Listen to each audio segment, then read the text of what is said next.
Thank you, Secretary Bessent, for appearing before the committee today, particularly since you're coming directly from critical trade negotiations with China. You and Ambassador Greer made progress, which we may learn more about during today's hearing. I strongly support this engagement and the President's policy to press China to open up to American trade. Nevertheless, the primary purpose for today's hearing is to discuss equally two critical issues: the President's budget for fiscal year 2026, as well as ongoing tax reform efforts.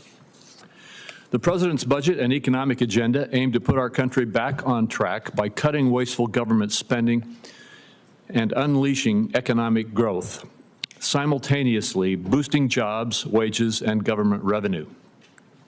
The administration has made significant progress in reducing spending by streamlining processes and improving efficiencies across agencies, including the Internal Revenue Service.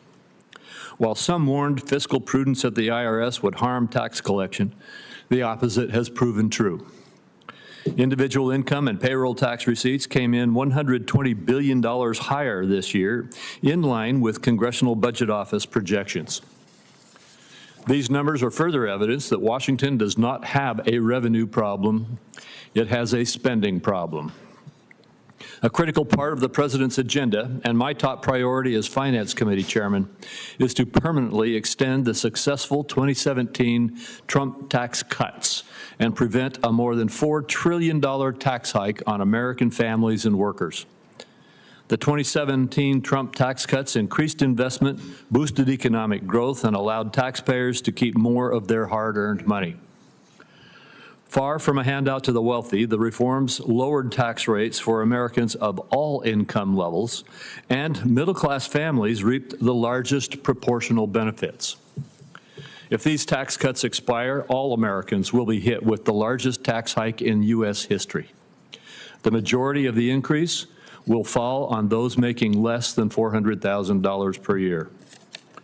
The average family will see a $1,700 tax increase. Small business owners will lose both their lower rates and the small business deduction, facing rates up to 43%. Millions of families will see their child tax credit and their death tax exemptions cut in half.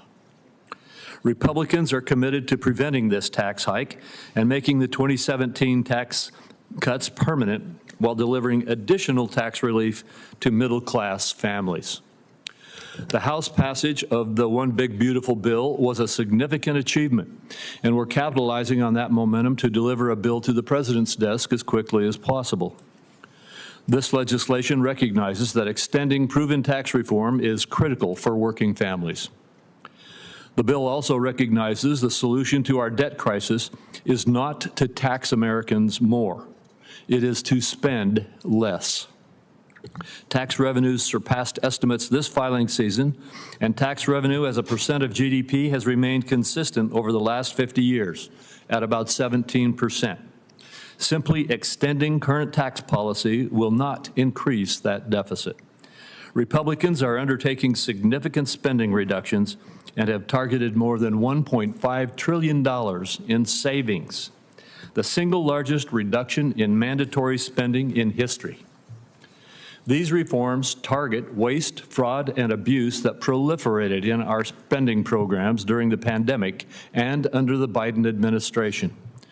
I understand some of my colleagues are now raising process concerns that they did not adhere to in the American Rescue Plan Act in 2021 or the Manchin-Schumer deal that became the Inflation Reduction Act in 2022. However, Congress must act quickly to prevent an over $4 trillion tax hike on virtually all Americans, the largest in U.S. history. Moreover, Senate Republicans are committed to providing families and businesses the certainty they need to invest and plan for the future, as well as to provide additional middle-class tax relief and take steps to lower the deficit with serious spending reforms. This is the best approach to restore economic prosperity and opportunity for all Americans. Thank you again, Secretary Bessent, for being here today, and I look forward to our discussion. Senator Wyden. Thank you, Mr. Chairman. This morning's hearing could be the only opportunity Democratic senators have to question a top Trump official about the truly disastrous bill Republicans are writing behind closed doors. Robert Kennedy Jr. has been invited to appear. It looks like he's ducking us. Oz is waffling on the promise he made in this room to hear from rural Oregonians about this bill's catastrophic Medicaid cuts.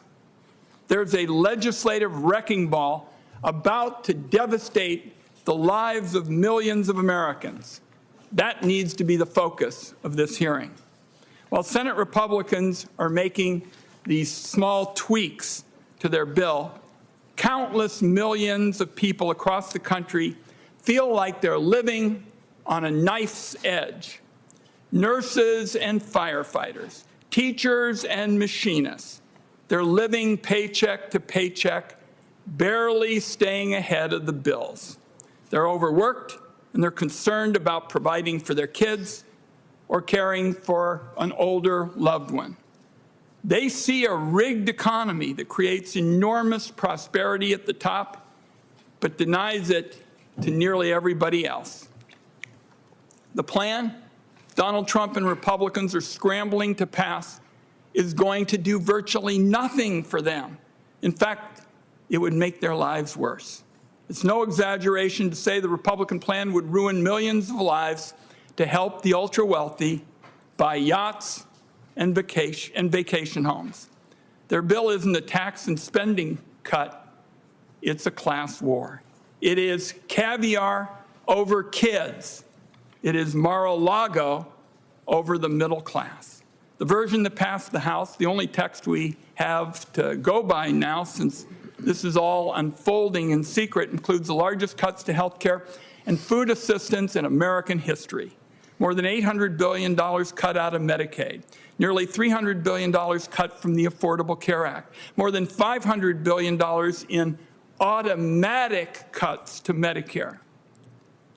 For Donald Trump and Republicans to hide behind the flimsy claim that this will not cut benefits is absurd. To say their bill protects seniors and kids and veterans and people with disabilities is absurd. It's insulting to the intelligence of millions of people who have health insurance today and stand to lose it as a direct result of this bill. 16 million Americans lose their health care. Working class and middle class Americans will be ensnared in a thicket of red tape, costing them their Medicaid and ACA benefits and making health coverage entirely unaffordable. This is going to inflame the mental health crisis in America. It's going to set back our progress against fentanyl deaths. Kids with disabilities will lose home care and school-based services. The cuts are going to shutter rural hospitals and take nurses out of nursing homes, exposing seniors to abuse and neglect. My view is the $300 billion cut to SNAP can only be described as cruel. 2 million kids lose some or all of their food assistance they receive today. It's just unthinkable that elected leaders in a country as rich as ours would knowingly inflict hunger on millions of kids. It'll set those kids back for years and years. A new study on the health issue found that the bill will cost thousands and thousands of lives, preventable deaths each year. Why make that choice? Why ruin all these millions of lives by stripping away their health insurance and jacking up the cost of living to pay for handouts to big corporations and the wealthy? That is an awful choice that Donald Trump and Republicans have made. The bill gives big corporations $1 trillion in new tax breaks, and they're hiding the cost once again with budget gimmicks.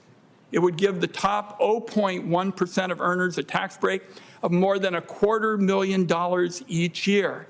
Looking just at the tax changes, the typical lower income family would be lucky enough to cover groceries for a week in the Republican plan. 14 million families, particularly those of modest incomes, are going to get a tax increase. And when you factor in the Medicaid cuts, the food assistance cuts, and the tariffs that the secretary who joins us today once denied American families would not pay, nobody outside the fabulously wealthy is going to benefit from the tax changes at all. That overall Trump agenda is a big net loser for the vast majority of Americans. That's not tax reform. That's not a spending cut. That is a class war. Millions of atypical families will be made worse off, and tens of thousands of people will die preventable deaths each year to pay for tax breaks for corporations and the very rich. That's what Republicans have to offer. So this committee has a chance now to have a serious debate.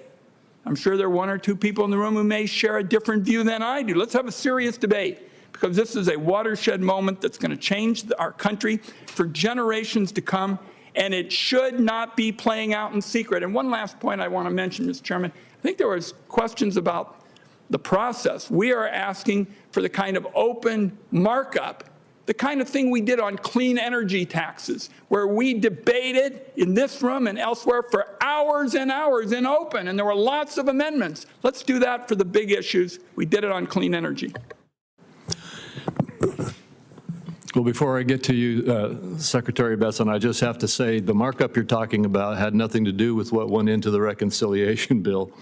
And the reconciliation bills that were done in the last administration were done exactly through the same process that we are pursuing today.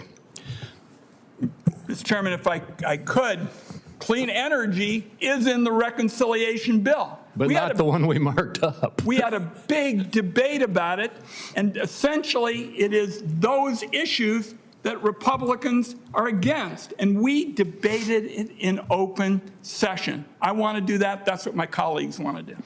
Well, as you can see, Mr. Secretary, there are different points of view up here. We're here to hear from you. We appreciate you being here with us, and you may proceed with your statement. Thank you.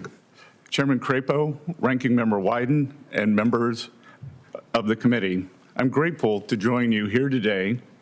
Treasury is committed to working with Congress to improve our nation's finances, create new jobs, and strengthen the economy. We look forward to coordinating with you on the President's budget and his tax priorities in the coming weeks. As part of this effort, I wish to highlight today the Treasury Department's efforts to advance President Trump's economic agenda on tax and trade. First, tax. I'm pleased to report the Treasury has just concluded its most successful filing season in years, and we did so while improving efficiencies and cutting costs at the IRS. Critics of the President's efforts to modernize the IRS warned that the effort would result in a 10% shortfall in receipts. Instead, the opposite happened. April receipts this year were up 9.5% over the previous year, and receipts in May were up 14.7% over the previous year. Most remarkably, the President was able to achieve these results while reducing $20 billion in waste on planned IT spending at the IRS. This success has taken place against the backdrop of one of the most consequential tax proposals ever to come before Congress, the One Big Beautiful Bill Act. The One Big Beautiful Bill will make the 2017 tax cuts permanent. This will provide individuals and businesses with certainty and build economic momentum. The legislation is clearly and squarely aimed at boosting the working and middle class and reinvigorating American manufacturing. According to the Council of Economic Advisors, the One Big Beautiful Bill will raise take-home pay between $7,800 and $13,300 for the average family of four. It will increase wages between $6,100 to $11,600 for the average worker, and it will cement no tax on tips, no tax on overtime, and tax cuts for seniors. The One Big Beautiful Bill will also incentivize unprecedented investment in U.S. manufacturing. The legislation will provide 100% expensing for new factories, as well as existing factories that expand operations and support Made in America. And it will streamline burdensome permitting processes that often stand in the way of new manufacturing products. It's time for this country to start building things again, and the One Big Beautiful Bill makes this possible. The administration is grateful for the House's efforts to advance the One Big Beautiful Bill. We now look forward to working closely with this committee and other members of the Senate to get this legislation to the President's desk. Second, trade is the second topic I wish to highlight. The progress we have made on tax issues over the last 4 months complements the significant progress we have made in rebalancing the global economy. Since I last testified before Congress in May, the President announced an historic U.S.-UK trade deal. This arrangement, which creates a $5 billion export opportunity for American ranchers, farmers, and manufacturers, is a preview of what's to come. Dozens of countries have engaged the administration thus far with offers to improve their trade relations with the United States. This includes China. Yesterday, in the early hours of the morning, I returned from successful negotiations in London with the Chinese delegation. I'm confident these negotiations will bring balance to the economic relationship between our two economies. China has a singular opportunity to stabilize its economy by shifting away from excess production towards greater consumption. But the country needs to be a reliable partner in trade negotiations. If China will course correct by upholding its end of the initial trade agreement we outlined in Geneva, and I believe after our talks in London, they likely will, then a rebalancing of the world's two largest economies is possible.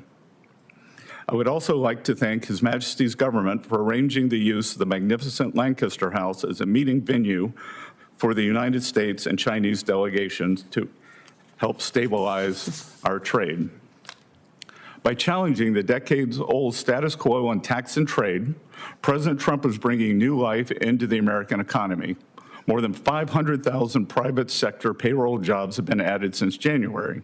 Most importantly, inflation in the U.S. is at its slowest pace since 2021 on decelerating cost increases for shelter, food, and energy. After 4 years of price increases diminishing the U.S. standard of living, inflation is showing substantial improvement due to the administration's policies. Furthermore, the labor market remains strong with low unemployment and plentiful labor demand as job openings remain high. The strength has been exemplified in the recent performance of the stock market. And I'd like to respond to the ranking member's charges of the distributional aspects of the One Big Beautiful Bill. I would note that thanks to his party's policies, the summer of 2024 saw a record amount of European vacations taken by Americans and record food bank usage. That's what their policies did. The president's bold leadership on these issues has laid the foundation for a golden age economy. With your help, we can build on that foundation to create even greater prosperity and abundance for the American people. We'll hope you will join us in this endeavor. Thank you. Thank you, Mr. Secretary. And I'll start out with questions. Before I make a question, I'd like to just say it is refreshing to hear you talk about the fact that the United States is finally back in the game of trade negotiations. Our former president, President Biden, proudly announced in his presidency that he would not engage in bilateral trade negotiations and refused to have a single one during his term. Now we are engaged in trade negotiations, and other countries are coming to the table to deal with this, and I was very pleased to hear your report on that. My first question gets to the tax reform issue that you've already referenced. As you know and can tell from what's already been said today, there are two very different views as to what it is that we are doing. Nobody can deny, though, that our top focus is to extend the Tax Code and Tax Cuts and Jobs Act from 2017. Could you tell us for just a minute what would happen if Congress does not extend the 2017 tax code? Senator, I believe it would be what is known in economics as a sudden stop. It would be cataclysmic for the economy if this is not extended. And as always, working Americans would bear the brunt. There would be job losses, economic losses in markets, a substantial increase in our budget deficit due to a decrease in tax revenues, and it is unthinkable what would happen. Well, thank you. And let's talk about what would happen if we do extend the TCJA and the other pro-growth provisions that we have in the legislation that we are working on right now. Can you talk about the importance of the pro-growth tax provisions, the economic impact, and some of the existing some of the existing and new provisions will have on workers? Yes. So first, let's examine the extension and permanence of the TCJA. Making this permanent will give an economic impetus to the U.S. economy as households and businesses have greater certainty.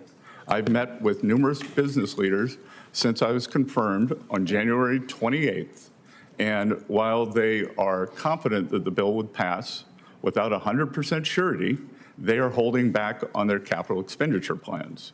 Even last week, they told me that there is an substantial planned increase that will be in capital expenditures that will be unleashed by U.S. and foreign corporations that will benefit American workers.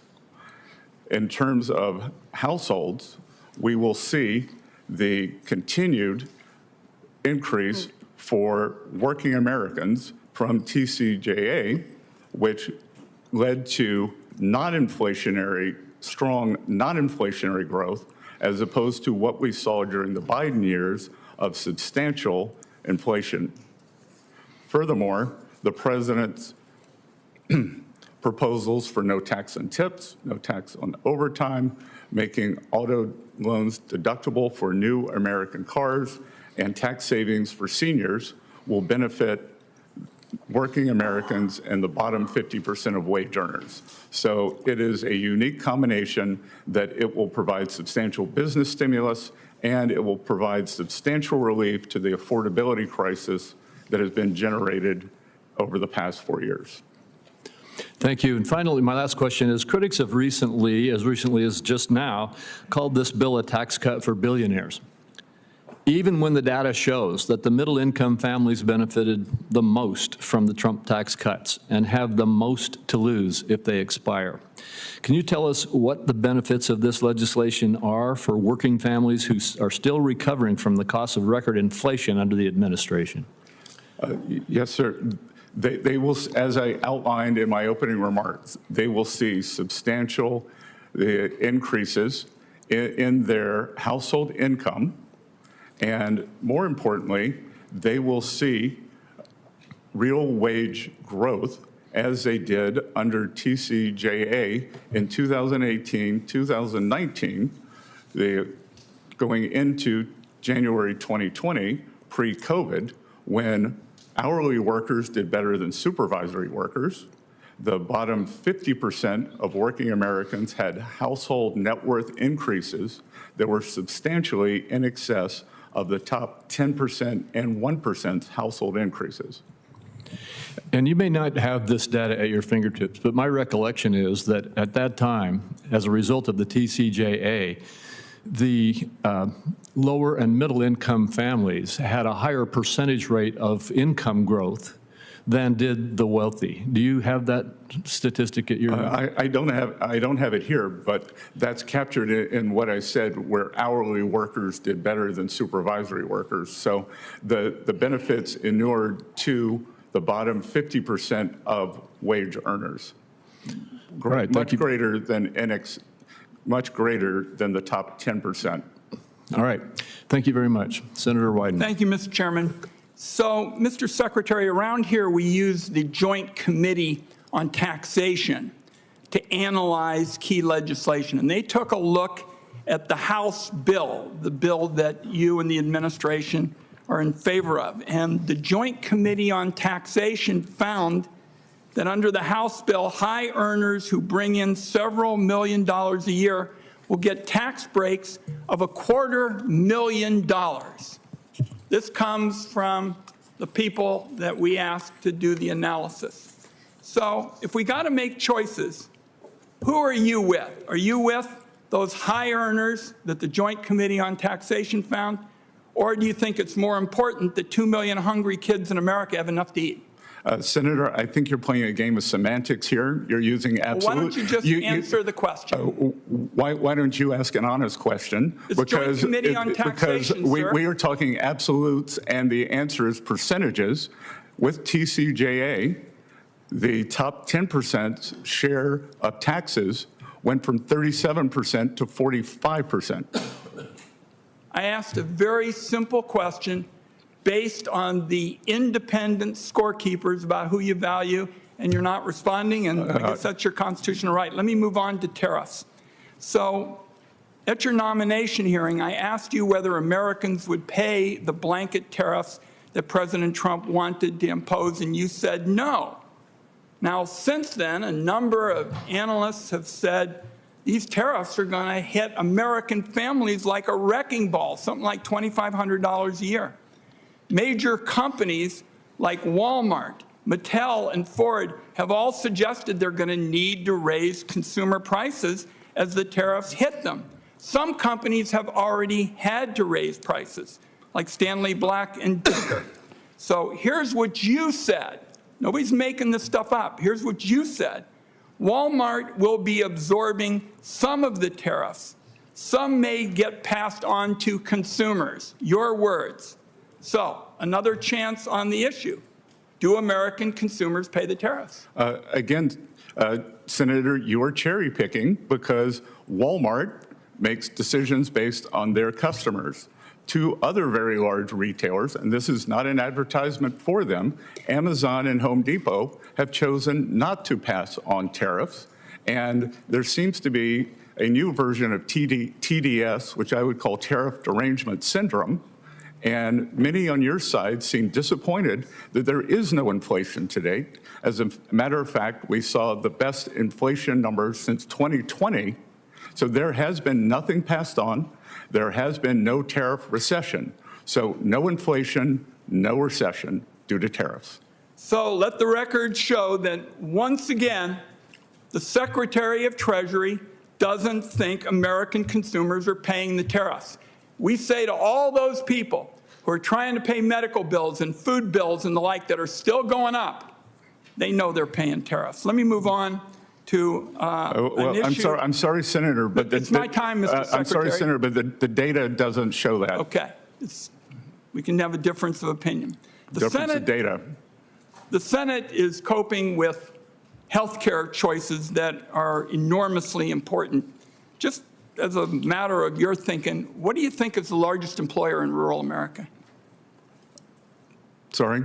What do you think is the largest employer in rural America? The largest single employer? No, the sector. The largest industry? The sector, yes. I would assume it would be agriculture. It is rural health care. And it is why all of us up here disagree so strongly with what this administration is doing. And the tax bill is going to accelerate the closure of rural hospitals, people who basically are the key to surviving in rural life.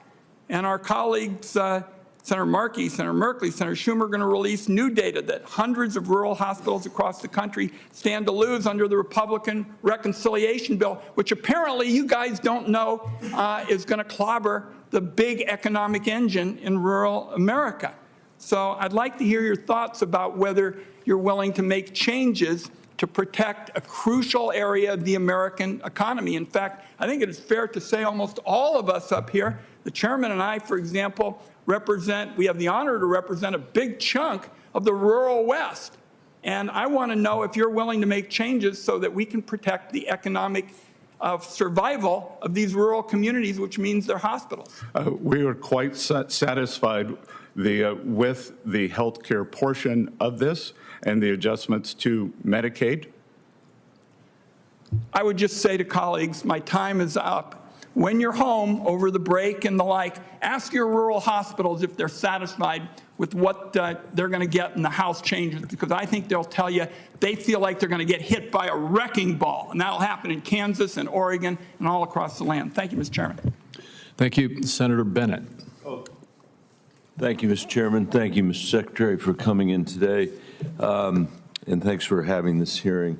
Secretary Bessent, the last time you were here, I asked you about your emphasis on domestic discretionary funding in your opening statement. You had stated, quote, "We must adjust federal domestic discretionary spending to get our fiscal house in order while striking an urgent tone on our growing deficit."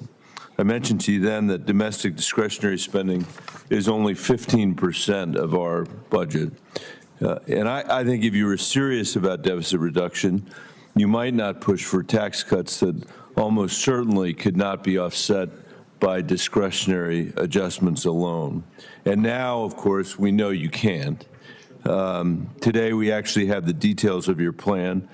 Take health care from 10 million Americans, 126,000 Coloradans. Cut nutrition assistance for millions of adults. Sunset clean energy investments that are so critical to the American West. Give over 40% of the tax benefits of this bill to the top 5%. And it's not even close to being paid for. Even my colleagues on the Republican side, who for years and years and years have claimed to be the fiscally responsible party, now are admitting that it's not paid for. This bill adds another $2.4 trillion to our national debt. It will push the deficit to GDP ratio up to 7%, which you said when you were here before was unsustainable, far from the 3% target that you describe. If you look at your proposals taken together, there is no getting around the fact. There is no getting around the fact that the richest Americans receive an average tax cut of $300,000, which again, we're not paying for with the discretionary cuts that you advertise. So once again, we will have to borrow money in order to assist the people in this country who least need a tax cut at this moment, while the Americans who have been made miserable by the economy that they're in actually see income reduced because of cuts to Medicaid and cuts to SNAP. Meanwhile, and I think, Mr. Chairman, this is really important, meanwhile, interest rates are at 20-year highs. Moody's has slashed our credit rating because of the fiscal irresponsibility of this administration. The World Bank has cut our growth estimates in half, and the bond markets are screaming at us to stop. We now pay, and we are paying this year, more in interest than we are in the national defense. Secretary Bessent, how can you square your concern with fiscal health with deficit finance growth for families that need those tax cuts least? Senator, I'll begin with that we did not get here. We inherited this fiscal situation that I believe. Well, you inherited from Donald Trump, who was here. You did, Mr. Bessent. No, yes, sir. you did, Mr. Bessent. No, you inherited from Donald Trump. He's the first president to come back after a 4-year hiatus, after we know exactly what the last tax cuts did, which was blow a massive hole in our deficit and debt. You can't sit here and lie about that. It's true. The data, to coin a phrase, the data shows that that's the result. The math shows that that is the result. No one on this side of the aisle admits anymore that or claims anymore that they didn't blow a huge hole in the deficit. They did. And now you're here saying to the American people, let's double down on that. We're going to give tax cuts for the wealthy. We are going to give tax cuts again to the wealthiest people in America, and we are going to finance it on the backs of the sons and daughters of teachers and firefighters and police officers all over this country because we can't pay for it. Because the Treasury Secretary discovered somehow that domestic discretionary spending is only 15% of the budget, and therefore you can't balance it there. Well, sir, we had a referendum on November 5th. You certainly on your did. I agree economic with policies. Your side lost. I agree with that. And a higher decibel And I'm a level. rare Democrat who doesn't blame Donald Trump for winning. I'm sad he won. I don't blame him for winning. But don't come here. In your statements, go ahead. They Mr. have Sec. veracity. Go ahead, Mr. Sec. What? Higher decibel level does not give your statements more veracity. My statements are true, if that's the word, if that's what you mean by veracity. My statements are true. You blew a massive hole in the deficit when your predecessor was sitting here under Donald Trump. And so the question is, can't we think of something better to do with the money than this debt, than drive up interest rates by borrowing money from our kids so the richest people in America can get a tax cut when they don't need it? That is the reality of your plan. Well, sir, actually the high interest rates were achieved during the Biden administration in October of 2023, and we have not touched those rates since then. So the high interest rates. No, your statement's incorrect. I'm out of time, and I appreciate the indulgence of the chairman. Thank you. Senator Grassley. First of all, I want to thank you for the time you have given me several times to have a personal conversation with you. I appreciate that as well. You're very open to listening to us as members of the Senate. I've made clear that I support President Trump's goals of getting better trade deals for U.S. producers. I've heard from many industries and businesses in Iowa, each one of them in a very unique position due to the tariffs, but all express one common concern and that's the need for certainty around trade. I've spoken with several Trump administration officials and nominees about the importance of finalizing 2 or 3 deals to provide some certainty.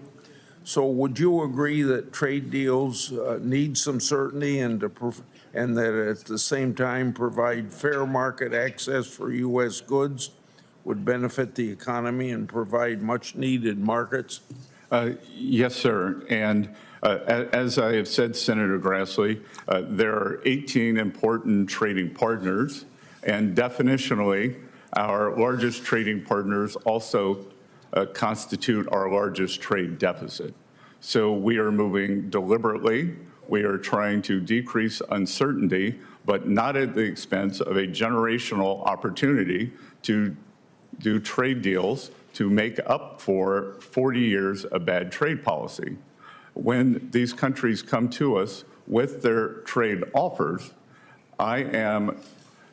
some of them have made very good offers, and I look at the list of their tariffs, their non-tariff trade barriers, the potential currency manipulation, and the subsidies of industry and labor.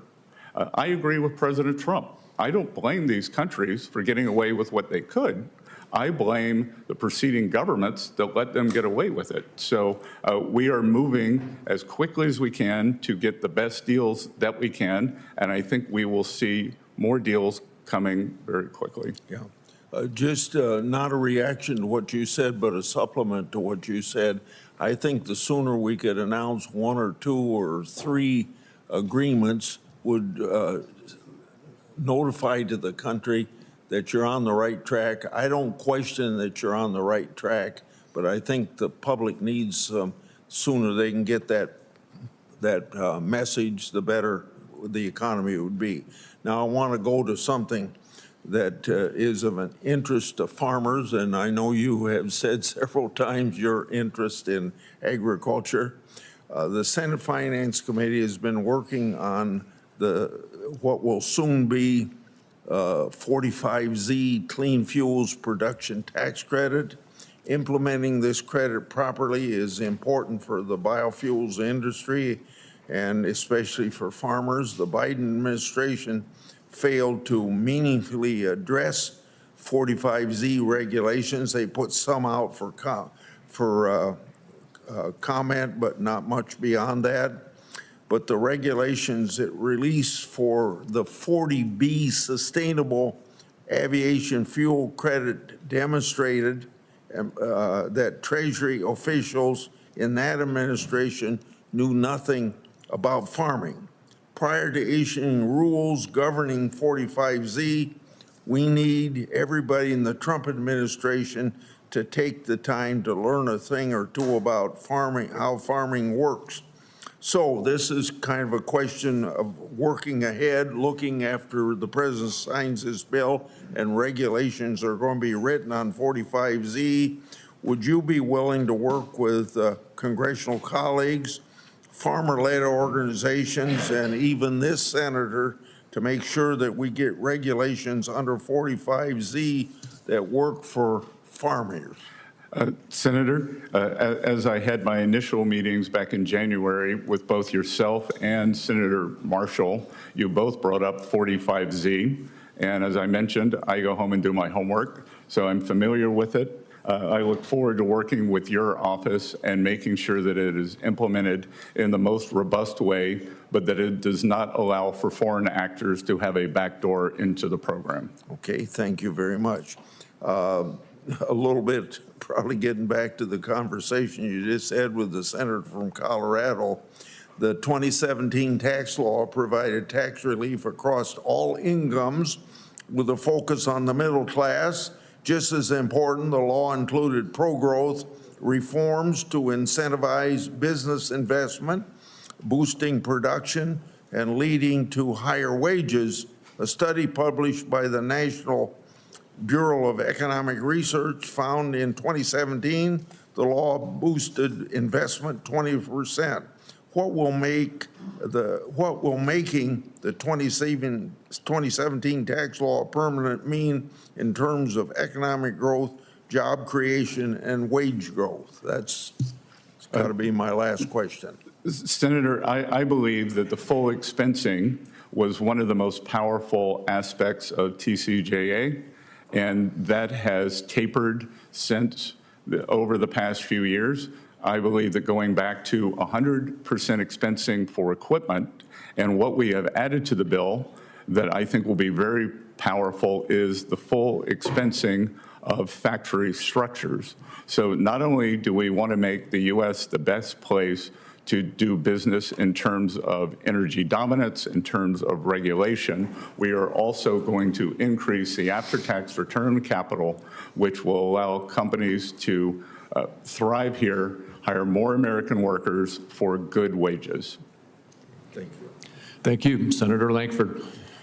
Mr. Chairman, thank you. Secretary, thank you for the work you're doing. I want to just make a quick comment on the full expensing piece that you just mentioned.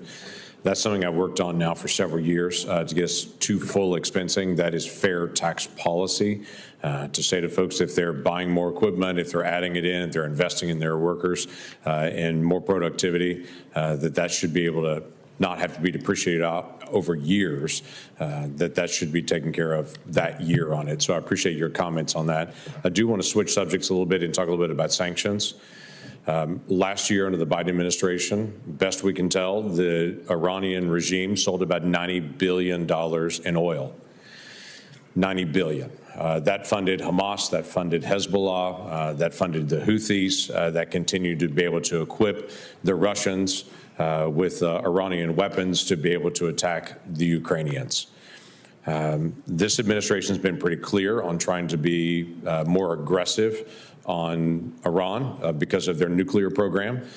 We've had a report come out just in the last 24 hours, the International Atomic Energy Agency, saying that Iran has about 900 pounds now of highly enriched uranium, and they seem to be not slowing down at all in their nuclear weapons program.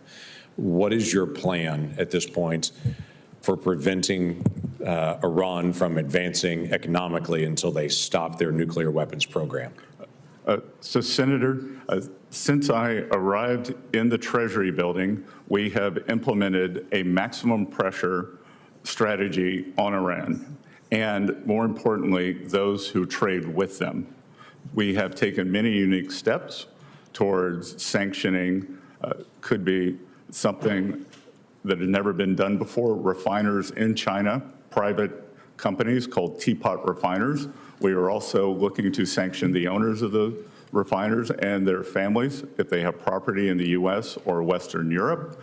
Just this morning, before coming here, I signed 2 more Iranian sanction orders. So we are exercising maximum pressure.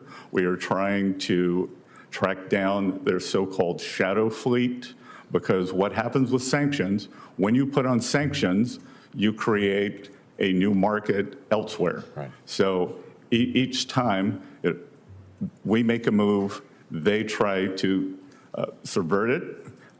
Our allies in the Middle East, during my trip with the president there, I had substantial discussions with their finance ministries and central banks, and they have been very helpful in making sure that there is no leakage through other Middle Eastern banks, trading companies, or financial entities into the Iranian regime. Yeah.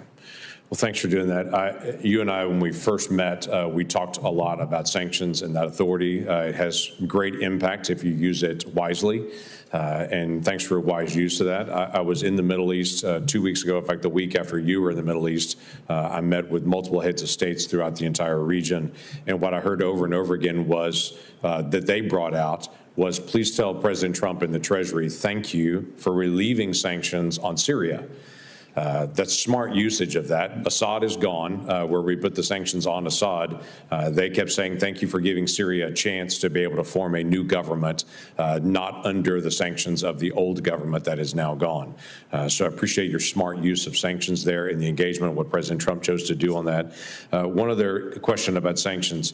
You've started aggressively putting sanctions on individuals and family members that are connected to these violent Mexican cartels that are trafficking drugs, that are murdering Mexicans, that are leading to the death of Americans in the way they're pushing drugs into our country. You started engaging in that in a way that has not been done in the past to put pressure on these criminal organizations, which we've now listed as foreign terrorist organizations. Tell me a little bit about that and what the plan is now. Yes, Senator. So by designating these Mexican cartels as FTOs, foreign terrorist organizations, it gives us much more sanctions authority to go after them and their accomplices, both extraterritorially and to look for them in the U.S. financial system. We are working with institutions in the U.S. on our side of the border, specifically 7 counties that are border counties, to make sure that there is no leakage. And we are constantly sanctioning and examining what is going on with the cartels led by the Sinaloa cartel. This fentanyl crisis, the precursor drugs come from overseas. They are made in Mexico, and they are brought into the U.S. And just imagine if there were a terrorist organization that was killing 100 or 200,000 Americans a year. How would we respond to that? Because this is what's happening. These are terrorists. Yeah. Thank you. Thank you, Senator Whitehouse. Thanks very much, Chairman. Mr. Secretary, thank you for being here. I don't know if you remember, but when we first met, I gave your staff a fat binder full of economic warnings of what was going to take place if climate change weren't mitigated. And you indicated that you had actually read the Economist magazine cover article, which at least in its current version now says, as its headline, homeowners face a $25 trillion bill from climate change. To be clear, that's a global effect, not just in the U.S. Since then, a number of other things have happened, starting on the day we met when the International Financial Stability Board put out a warning report to the world's banking system that this climate change problem was coming at them, both in terms of reduced mortgage revenues if the mortgage markets collapse when insurance is no longer available due to climate risk, and in terms of loan-to-value ratios going south when home values fall because the property is no longer mortgageable because it's no longer insurable. So that warning has come out, and I would commend it to you and your team to have a honest look at it. Then First Street, which studies flood risk, came out with a report suggesting that we had a $1.4 trillion hit to U.S. home values looming, again, as a result of the same cascade that was originally, I think, at least best originally presented by the chief economist for Freddie Mac, who said when climate risk gets uninsurable, then mortgages become unavailable and property values crash. And his prediction was that would cascade into a 2008-style recession. That original warning was based on coastal property value risk. Now, of course, we have wildfire-adjacent property value risk that could be a similar catalyst. So I would also urge your team to look at that First Street report and evaluate it.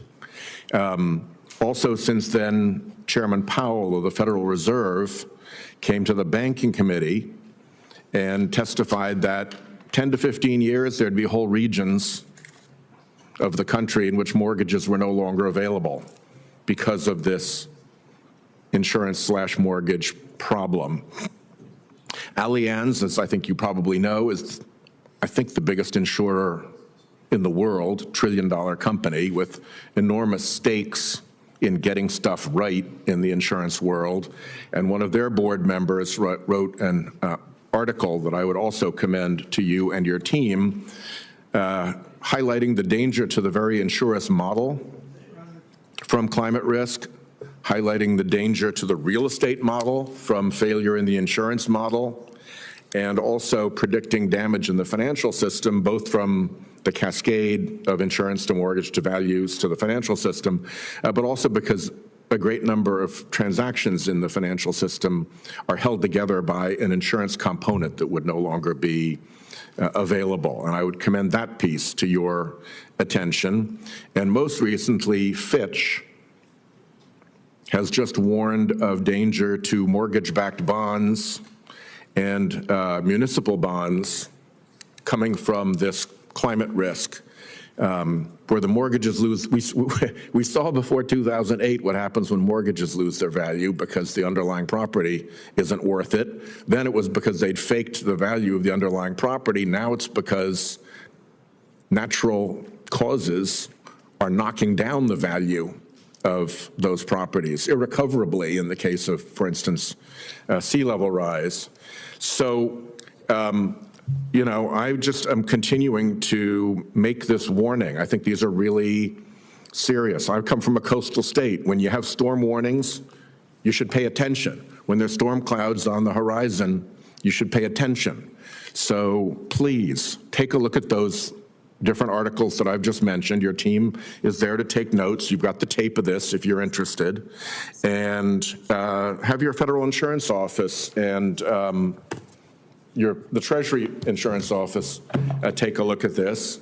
And if you think that this is all wrong, if you think that climate change isn't real or is a hoax, if you think that it's not having an effect in insurance markets, if you think that that doesn't affect mortgage markets or that the unavailability of a mortgage doesn't damage the value of a middle-class home or that regional hits to real estate values aren't going to cause recession, then I'd like to have that argument, that conversation with you. But if you agree with me that those things are all both true and predicted, then I think we have to prepare.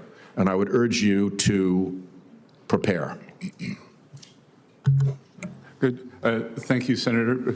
We likely agree on the direction, maybe not the magnitude. And I also believe that resiliency must be a component also, and we should move toward greater resiliency. If you don't mind, when your team have had a look at those 5 articles that I mentioned, and you've got somebody who's on point on this issue, I'd like to have the opportunity to have a conversation with them. I'd be happy to, and we have frequent interactions with the 50 state insurance regulators as part of the Financial Stability Oversight Council. Senator Cassidy. Hey, Mr. Secretary, thank you for being here. Really appreciate it. Mr. Secretary, I want to start off with something called historic tax credits. Your hometown, Charleston, I suspect, has used HTCs. One of my hometowns, New Orleans, really took some buildings which had historic significance, catalytic upon redevelopment, into making an area of the town that was declining into something which was vibrant. I think I've seen that there's a 5-to-1 ratio of federal investment. So you put up $1, you get $5 leveraged in private investment in terms of the revitalization of a community. But the HTC hasn't improved for about 40 years since it was put in place by President Reagan, and has lost about 25% of its value over the last decade. So I'm trying to reform it. Any thoughts about, any experience with HTCs, and any thoughts about that and its importance in terms of achieving a more prosperous economy? Sir, I have seen, since my childhood, Charleston go from a small coastal town to the #1 tourist attraction in America, or destination, for I think a record 10 years by travel magazines.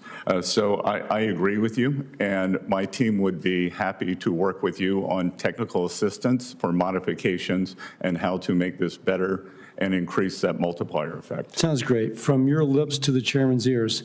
Now on on 45V hydrogen credits, Louisiana has about $42 billion in hydrogen-related investments due to the 45V credit.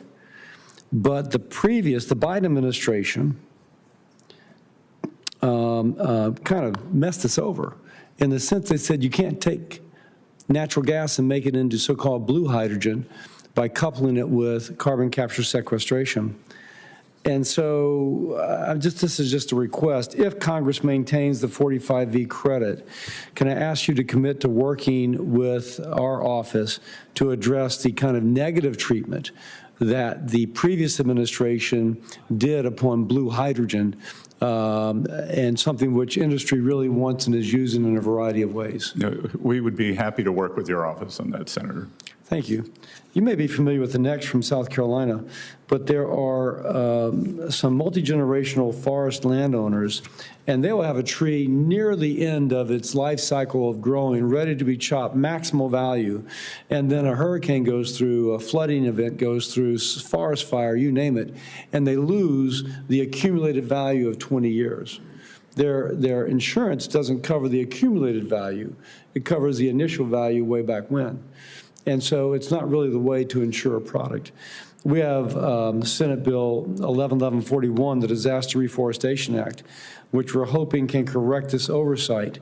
So as we face both wildfire and hurricane season, my request to you again is if you can help us get the technical assistance, advance this, and otherwise, if we can get it through Congress, help implement. Senator, I'm unfamiliar with that bill, but it makes sense that embedded gains should be insured, so my team will be happy to work with you. Thank you very much. One thing I've been very interested in is, and a different tact, is how our federal agencies are using computers, oftentimes with the computer language COBOL. I studied COBOL in 1979 at LSU. And the federal government's still using it. Like the federal government's the only industry that's still using COBOL. And contracts are let, and 3 years later, the company which gets the contract has not fulfilled its contract. The people who tell me they know what they're doing, and I believe this, say, listen, let a contract say 6 months, you got to be up and running, because that's how you guarantee results from somebody who's previously done it. Can you give us an update on the kind of technical update occurring within Treasury? Senator, I learned COBOL in 1980 in college also, and I will tell you that these tech updates are both shocking in their efficiency, but more shocking in the waste that has gone into them. The Treasury slash IRS systems, mainly the IRS, began a tech update in 1990 that has cost upward, we may be approaching $50 billion 3.5 billion per year is spent, and there is no end in sight. We are working diligently to have that system off of COBOL and into a workable modern programming language by the end of this administration. Praise God. Thank you, sir. Senator Warner. Thank you, Mr. Chairman. Mr. Secretary, always good to see you. Thank you for your service and your busy travel schedule. You know, if it's me, I'm going to raise an issue that I share with a lot of folks on this committee, but particularly my friend, the chair, around CDFIs. You know, Senator Crapo, who is the co-chair of the CDFI caucus, you know, broadly bipartisan. We got 28 senators, equal number of Ds and Rs. You know, this should be a no-brainer, and I appreciate in private and in these testimonies that you've reaffirmed the values of CDFIs.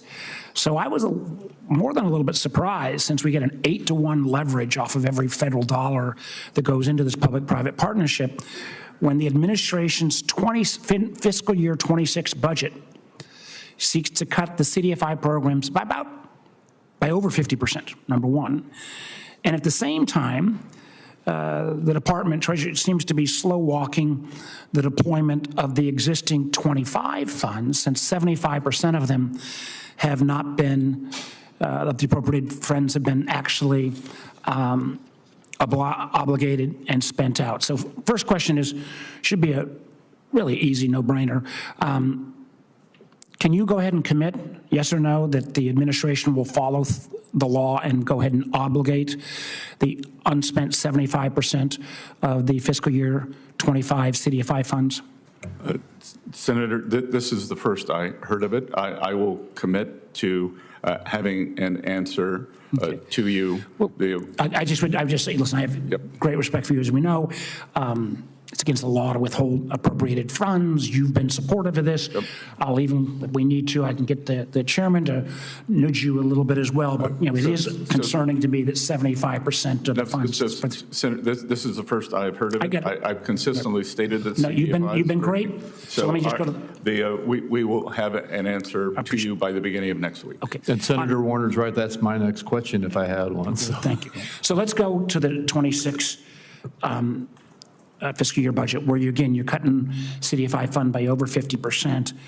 And I guess I don't get it. These are 8-to-1 leverage funds.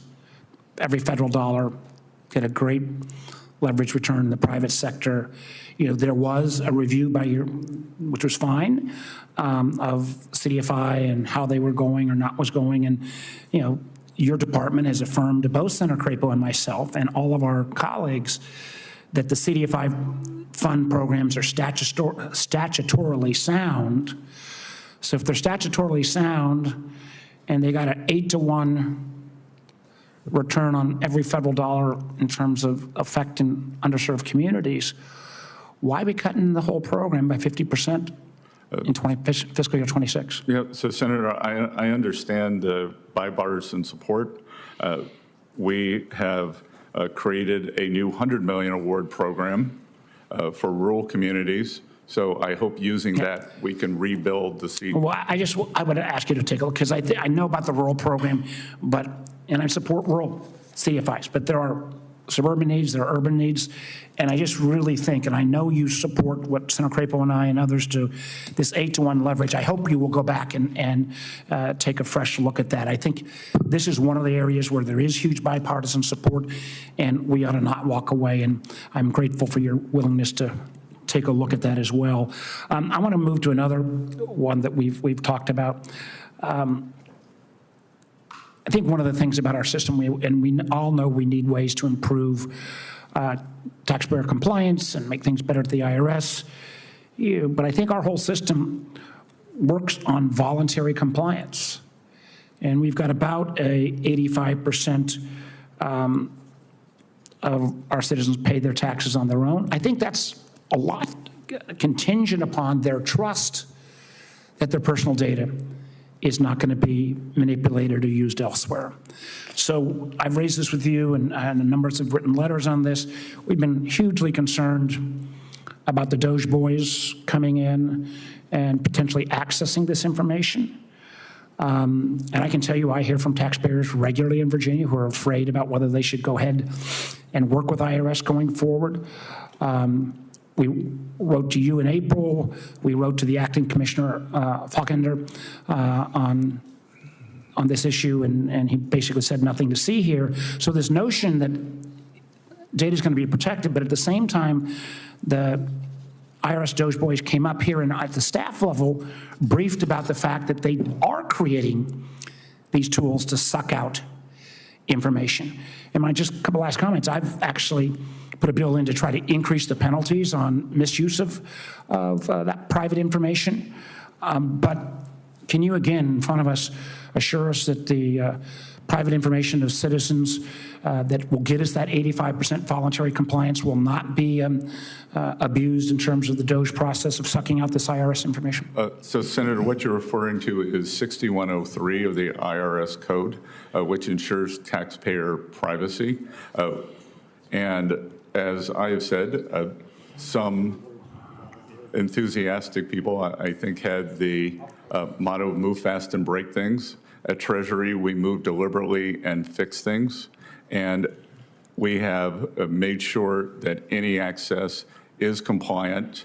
And we are, I've repeatedly said, collections, privacy, and customer service. And on the privacy aspect, as you know, there was a leak in the previous administration through a contractor who is now in jail. I can't remember whether he was fined $5,000 or $10,000. We do not know the terms of his plea deal, but I would support an increase in both the monetary penalty and the jail time. Absolutely, and we work together on my bill. Last one of my time's overrun, but there are huge concerns, at least in my state, that these Doge boys are sucking that information out, and I think you'd find in individual conversation with other senators, this is not unique to Virginia. Thank you, Mr. Chairman. Senator Johnson. Thank you, Mr. Chairman.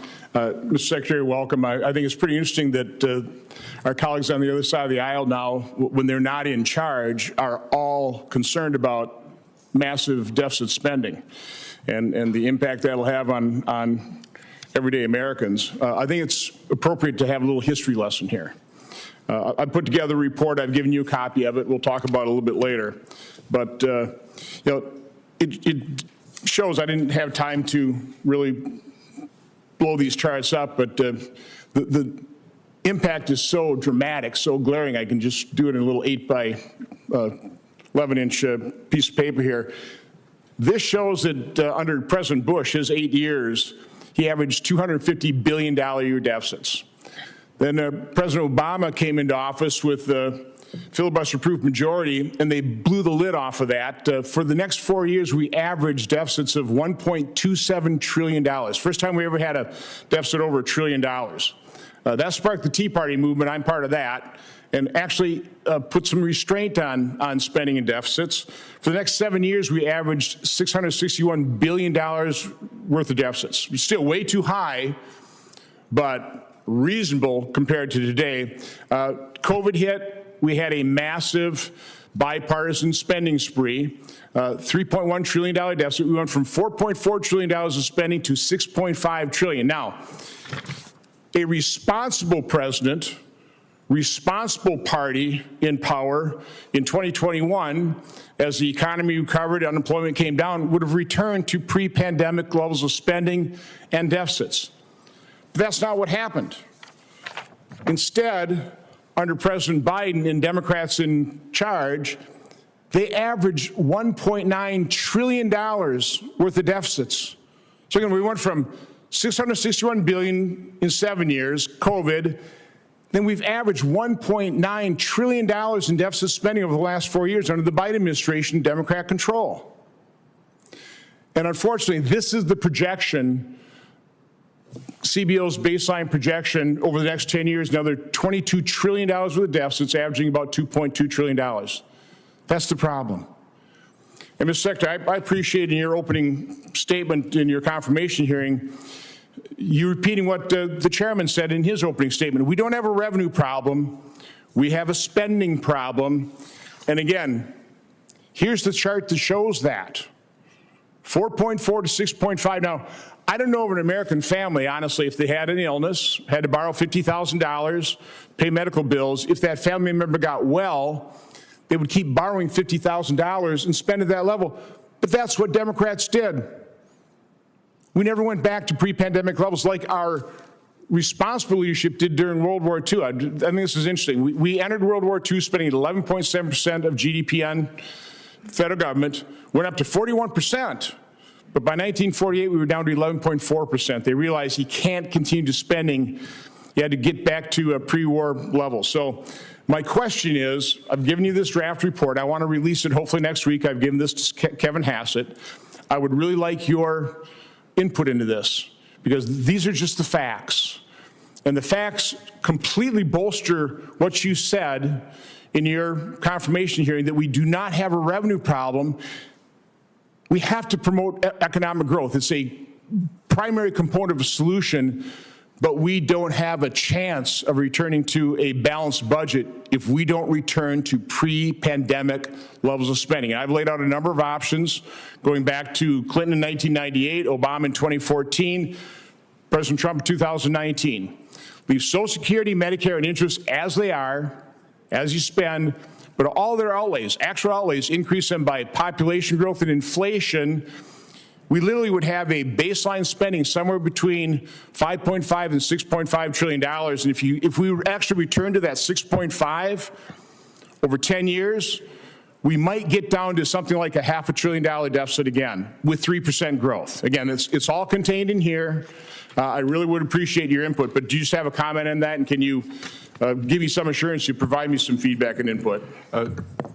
Senator, I always give you feedback, and thank you for this. And look, as I said, I'm committed to changing the trajectory of this, and there are two ways to do it. There is through spending restraint cuts and through growth. And I think that is a very difficult calculus to achieve. We are trying to navigate that calculus. So as you said, 3% growth will change the trajectory. We must fix spending. But what I have also said is we did not get here overnight. I have gained about 10 pounds since inauguration. I'm not going to cut off my arm to get back to my January 20th weight. I'm going to eat less, exercise more, and that is what we were trying to do with the federal government. No, you were left with four-year average deficits of $1.9 trillion, spending that now exceeds $7 trillion when just 6 years ago it was $4.4 trillion. So no, you inherited an enormous mess. Not to even mention the open border. But I really do appreciate your effort here. We want to work with you to solve this problem. It's a massive problem. Thank you, Mr. Chairman. Thank you, Senator Hassan. Well, thank you, Mr. Chair and Ranking Member Wyden, and good morning, Mr. Secretary. Thank you for joining us this morning. Secretary Bessent, in your confirmation hearing, I asked you whether any of President Trump's policies would increase costs for families.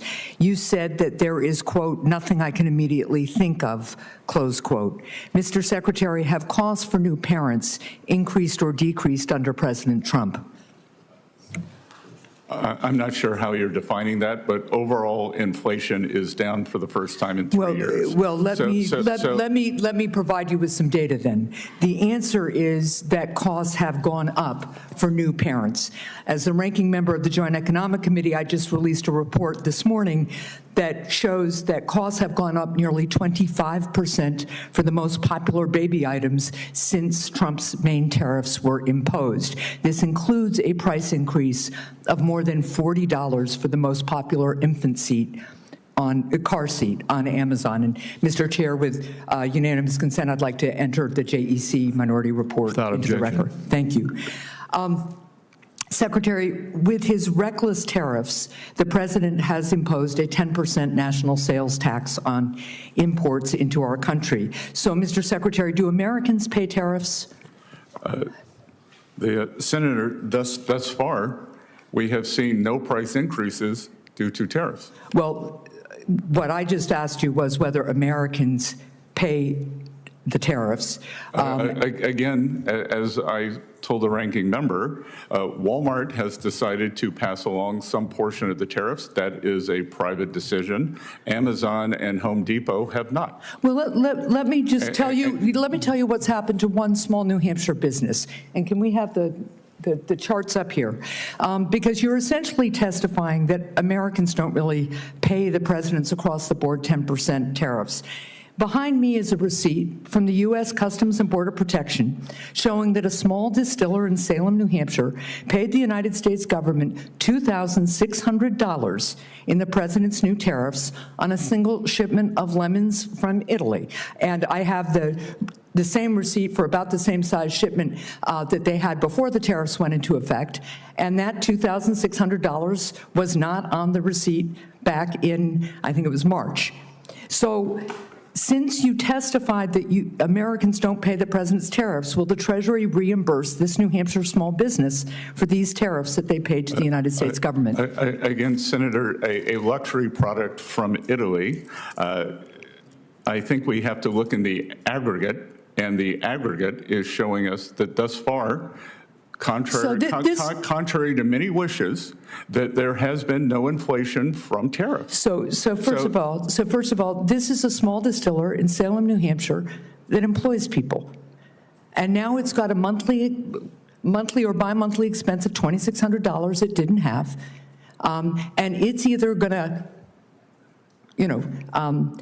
lay people off, stop producing some of its products, but its business isn't going to grow with a new $2,600 charge unless it's going to pass on the price to American consumers. So I just want to be clear, you all need to own up to the fact that tariffs are taxes, they are a sales tax.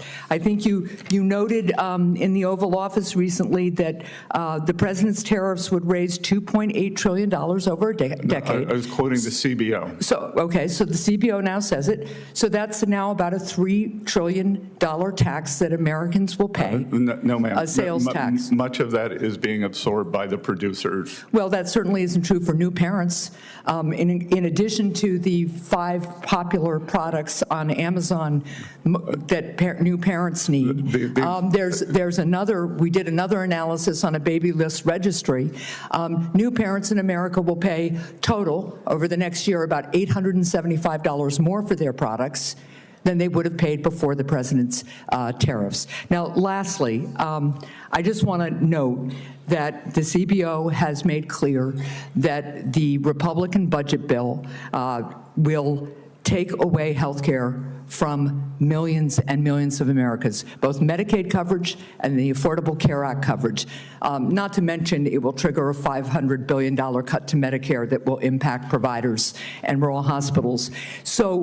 And it will add trillions of dollars to the national debt. So, Mr. Secretary, this is all to pay for massive tax cuts to millionaires and billionaires. Why, sir, do you need a tax cut at the expense of health care for millions of Americans? Well, I would dispute those numbers. 1.4 million illegal aliens receive Medicaid. But the CBO, first of all, they don't receive federal Medicaid dollars. And secondly, the CBO says without counting that, it's still, I think, 11 or 12 million Americans who are going to have their health care ripped away so that people in your income bracket can get massive tax breaks. I think that's un-American, and I think that's unfair, and I think the American people understand that too. Thank you, Mr. Chair. Mr. Chairman, just 10 seconds. Senator Hassan, thank goodness for bringing tariff receipts. Senator Cantwell. Oh, thank you.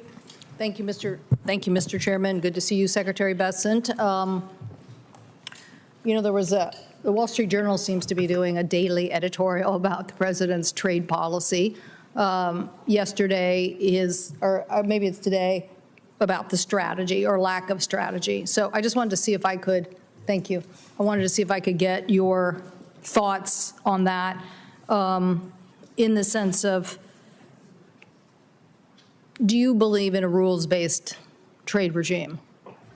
I believe that the international economic system has failed the American workers, Senator. And for too long, we have adhered to a system that does not work, And I believe in Einstein saying that doing the same thing again and again and expecting a different outcome is the very definition of insanity. Okay, so I'm trying to get a philosophy here, but I think you just gave it to me, so I guess you just gave it to me.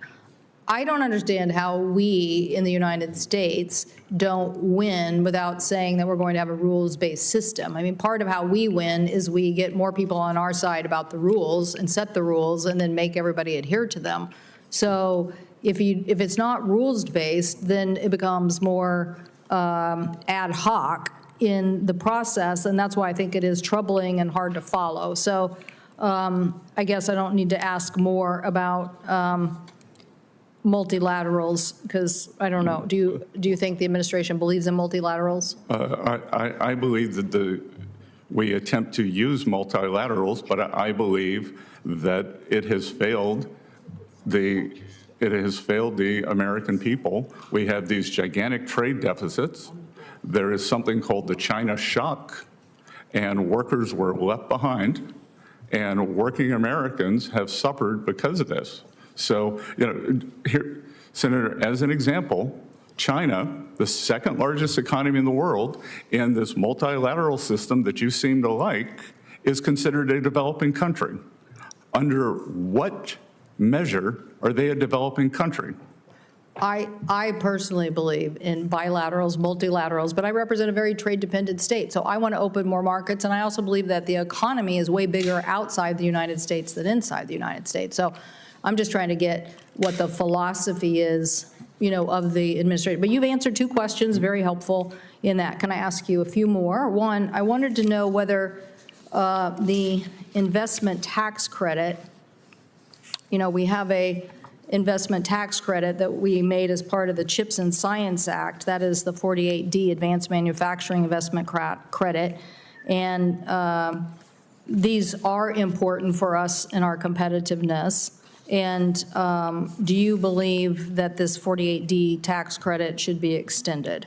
I'm unfamiliar with that. I will get back to you, but I would note that I believe it's substantial that it has not worked. That we well, it hasn't been in place very long. Hasn't been in place very long. So part of CHIPS and Science was let's attract this sector in competition to what other countries were doing back to the United States. And so there were investments that did that, but there was also a tax credit to help level the playing field against those other countries to make sure the United States was receiving that investment in the United States. So just if you could. Well, I will get back to you, but I believe that may have also included many bells and whistles that even Secretary Raimondo experienced or expressed great frustration in making this provision work.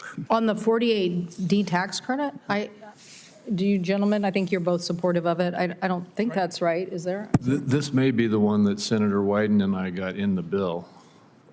Yes, so I'm just, okay. Well, maybe we'll give the secretary a little more familiarity and you can come back. Well, if you give me more familiarity, yes. Yeah. I may be conflating it with the CHIPS Act. Yeah, okay. TikTok, next week is the 90 days are up. And clearly China is trying to make this part of the negotiation, but we would like the law to be enforced. We passed it. What is your, where are we with meeting this deadline that was set next week? And what do you think is the, how does this relate to the broader negotiations? I have no visibility into TikTok. I can tell you it was not discussed at the meetings in London. Okay. So we will try to get some information from somebody else in the administration about that. But next Friday, I think, is the deadline, and the Chinese keep seeming to use it as some sort of, so it's good to know that they didn't bring it up. Okay, thank you, Mr. Chairman. Thank you. Senator Blackburn. Thank you, Mr. Chairman. Mr. Secretary, thank you for taking the time to be here today. And I want to say thank you for the outstanding work that you have done on behalf of our nation as you have tried to help with trade negotiations, as you have looked at policy that affects each and every one of us. I do want to talk a little bit about economic growth and tax fairness, tax relief. I think as we look at extending the TCJA, and of course, it's interesting that many people don't realize that this is really a Tax Cut and Jobs Act 2.0 that we are debating and we are getting ready to pass. And we all know the CBO is consistently wrong when they give us numbers. They use static scoring. They do not use dynamic scoring. They never assume that taking an action is going to give you a positive reaction. And it causes the CBO to be wrong. And we repeatedly see this. We chuckle about it sometimes, and it's why people like me think that we need to have a range and look at what CBO says and then what other outside entities have. But when we talk about economic growth and we look at what happened in our nation after 2018, and then we look forward as to what has happened, we know that tax receipts last year were at their highest, and we know that much of that came because of the TCJA's passage, and that we need to make those cuts permanent. Yes, ma'am. So that we continue and we spur economic growth. But I would like for you just to talk for a moment about, as you look at this and look at permanence, the difference that that will make in giving individuals and mom and pop businesses on main streets in Tennessee. Most of our jobs are small businesses addressing these pass-throughs. So I'd love for your comment on that. Well, first of all, Senator, I'd like to congratulate you on what I would call the Tennessee economic miracle in terms of, I was recently in Nashville, and it's just all the hallmarks of a boomtown with controlled growth, prosperous, the business community, happy citizens, and everyone in the income distribution doing well. Permanence is essential, and when we pass the one big beautiful bill, what will happen here is we will no longer be talking about tax cuts. We will be saying that this is the permanent law of the land. Policy. Just as now, we are not discussing the corporate tax rate. That was made permanent. That had brought home a huge amount of tax revenue from overseas subsidiaries. We no longer see these so-called inversions. I talk to companies almost daily as the CEOs come in to see me, and they tell me that they are paying a much higher percent of their global income in the United States because of the certainty in the corporate tax rate. Once we make these provisions permanent, I believe we can see an acceleration. We will continue to make the United States the best destination for capital to start your business in the country. And importantly, I think that now it will be an opportunity for Main Street, because unlike big corporations, the families, individuals who want to start small businesses will now have great assurity, and we could see a Main Street flourishing thanks to this permanence. And whether it is the increased expensing again, whether it is certainty, because for a Fortune 500 company to make a capital allocation does not threaten their viability. For an individual, for a mother to try to start a business, that she needs to know that she has permanence and certainty, and I think that we can create a whole new age of entrepreneurship. I agree with that. I appreciate your comments about Nashville. One of the things that has helped us in Tennessee is when I was in the state Senate, I led the fight against imposition of a state income tax. And then we made no state income tax permanent by an amendment to our state constitution. And being given to that permanence in policy has served our state very well. Thank you, Mr. Chairman. Good. And I would hope you would plan a trip to Columbia, South Carolina, and speak with the governor and the assembly there about doing the same. Thank you, Senator Warren. Thank you, Mr. Chairman. So I want to ask about the Republican big, beautiful bill, which will knock about 16 million people off their health care coverage and cut programs that keep groceries cheaper for millions of families in order to try to pay for about $4 trillion in tax giveaways that are mostly going to be sucked up by millionaires, billionaires, and wealthy corporations.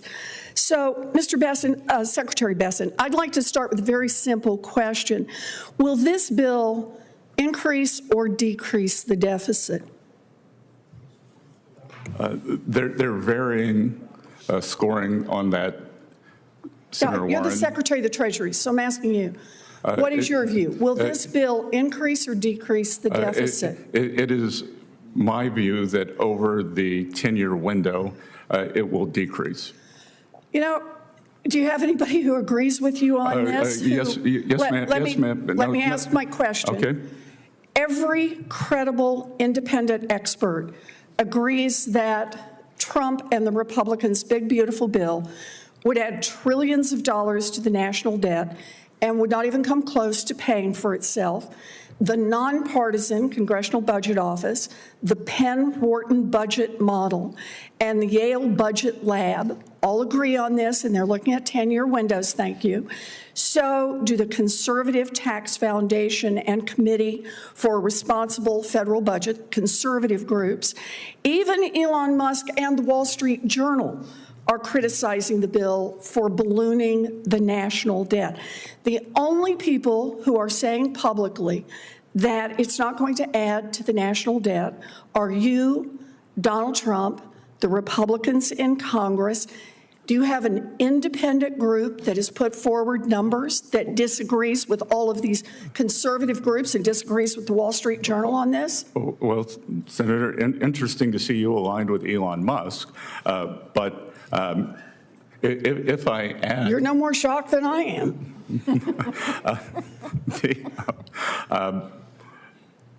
If we want to take the full congressional budget scoring, they predict, and I don't agree with their methodology, they predict a $2.4 trillion deficit. But okay, so the answer to the question is yes. No, but may I finish? They include that, but they've also scored $2.8 trillion in tariff income. So even in Washington, D.C. math, okay, so, in Washington, D.C. math, that is a $400 billion surplus. Okay, so let me make sure I understand. This bill, you admit, will increase the deficit by $2.4 trillion, but you think there will be another bill and another set of agreements that somehow materialize, haven't materialized so far, don't have any statutory authority, but that will make up the difference. So the answer to the original question, will this bill increase or decrease the deficit? I think you just said it will increase. This bill increases the deficit. No, I want to use all the CBO scoring, and you can't take one without the other. I don't agree with the CBO. One is the law that we are scoring, the bill that is in front of us. We don't have a tariff bill in front of us to score. Mr. Secretary, let me go on to the second question. You have said that government spending is, quote, out of control. You have also called government spending, quote, unsustainable.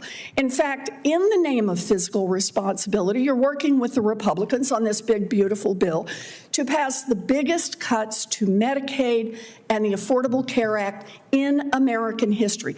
So, Mr. Secretary, help me understand here. Why is the national debt so very important that you're trying to kick 16 million people off their health insurance, but increasing the national debt doesn't seem to matter if you're cutting taxes for billionaires and billionaire corporations?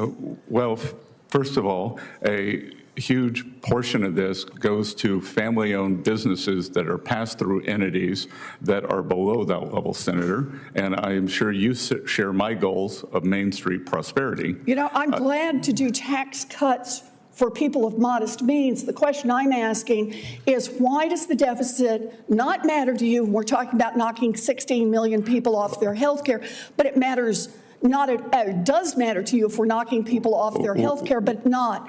Well, first of all, that figure is overstated by 5.1 million. That is amount not attributable to provisions in this bill. So you think it's okay just to knock 10 million people off their health care? First of all, let's set that straight.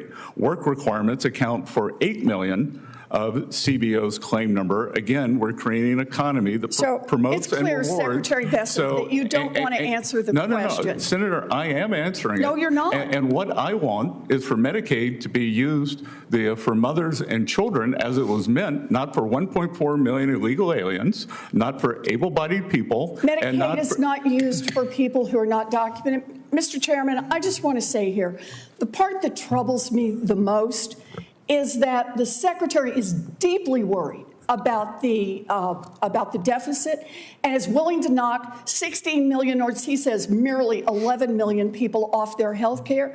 Matters so much, but it doesn't matter so much if you're cutting taxes for billionaires. Then it's okay to run up a big deficit. I think that's wrong. We do have some differences of opinion. However, we also have a time crunch. I'm going to ask the remaining senators, and including any of mine who show up, to stick with the 5 minutes, please. And next is Senator Smith. Thank you, Chair Crapo, and I will stay within my 5-minute allotment. Thank you. I want to just start actually out by making an observation, which is that there seems to be an argument here today, the Republican argument, that somehow we can't give middle-class tax cuts without also giving big tax breaks to billionaires. So I just want to be clear, I think I probably speak for everybody in my caucus, that Democrats want lower taxes for middle-class, working-class people. We just don't think that the price for that should be giving, in this case, the top 0.1% of income earners $400,000 in tax breaks while we're taking health insurance away from 16 million Americans because of Medicaid and because of the Affordable Care Act changes and cutting nutrition support. So I just want to be clear about that. That is, the choice is not no tax breaks to middle-class Americans, because we're in support of that. But I want to ask you, Secretary Bessent, I want to follow up a bit on the questions that Senator Warren was asking. One of the features of the big, beautiful bill is significant, I would argue historic, cuts to Medicaid. You no doubt know that Medicaid is the largest health insurance payer in the United States. That's according to the American Hospital Association. It's the largest provider of mental health care coverage in this country. What percentage do you think is people on Medicaid that can work, do work? Do you have any thought? Do you know what that percentage is? I'm trying to... Well, work requirements account for 8 million of the CBO's claim numbers, so they seem to think that 8 million people could come off. So I'll tell you, this is data from the Kaiser Family Foundation in 2023. 92% of Medicaid adults under age 65 are working already. And so what is happening here is the big, beautiful bill is making it so much harder for people to get the health care that they deserve that they just give up. But I want to ask you what impact you think this is going to have on the economy. So you've got health insurance that is taken away from 16 million Americans. My question to you is what happens next? Because, the data shows that when people lose their health insurance, uncompensated care goes up. That's the issue with rural hospitals. Medical debt goes up. People delay care and they ration their medications. People get sicker.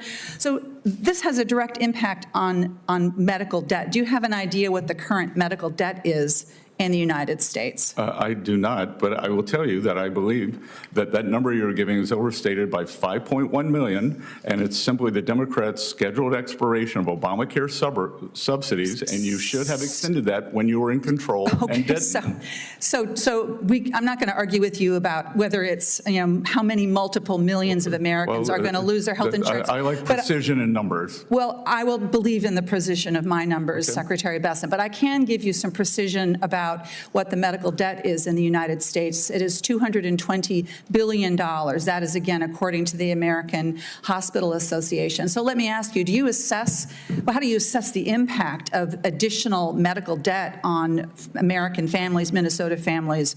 What impact do you think that has? Because it seems to me to be pretty significant. Well, Senator, we are trying to bend the curve on medical cost, and I believe that the medical expenses are out of control. We have seen but you're not controlling medical expenses by taking insurance away from people. You're just shifting the cost to hospitals and individuals and uncompensated care. We are trying to make sure that individuals who can work do, and we are trying to get the program back to the mothers and children it was meant for.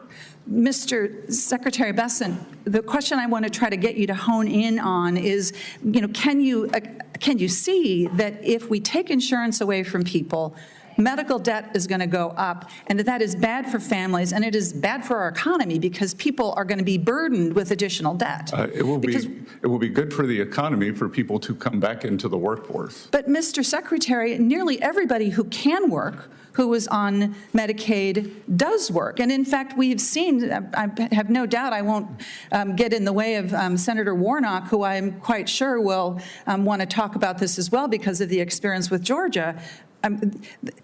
You're not saving money. You're just shifting cost to other places by taking health insurance away from people. Mr. Chair, I will close here and give back my 16 seconds.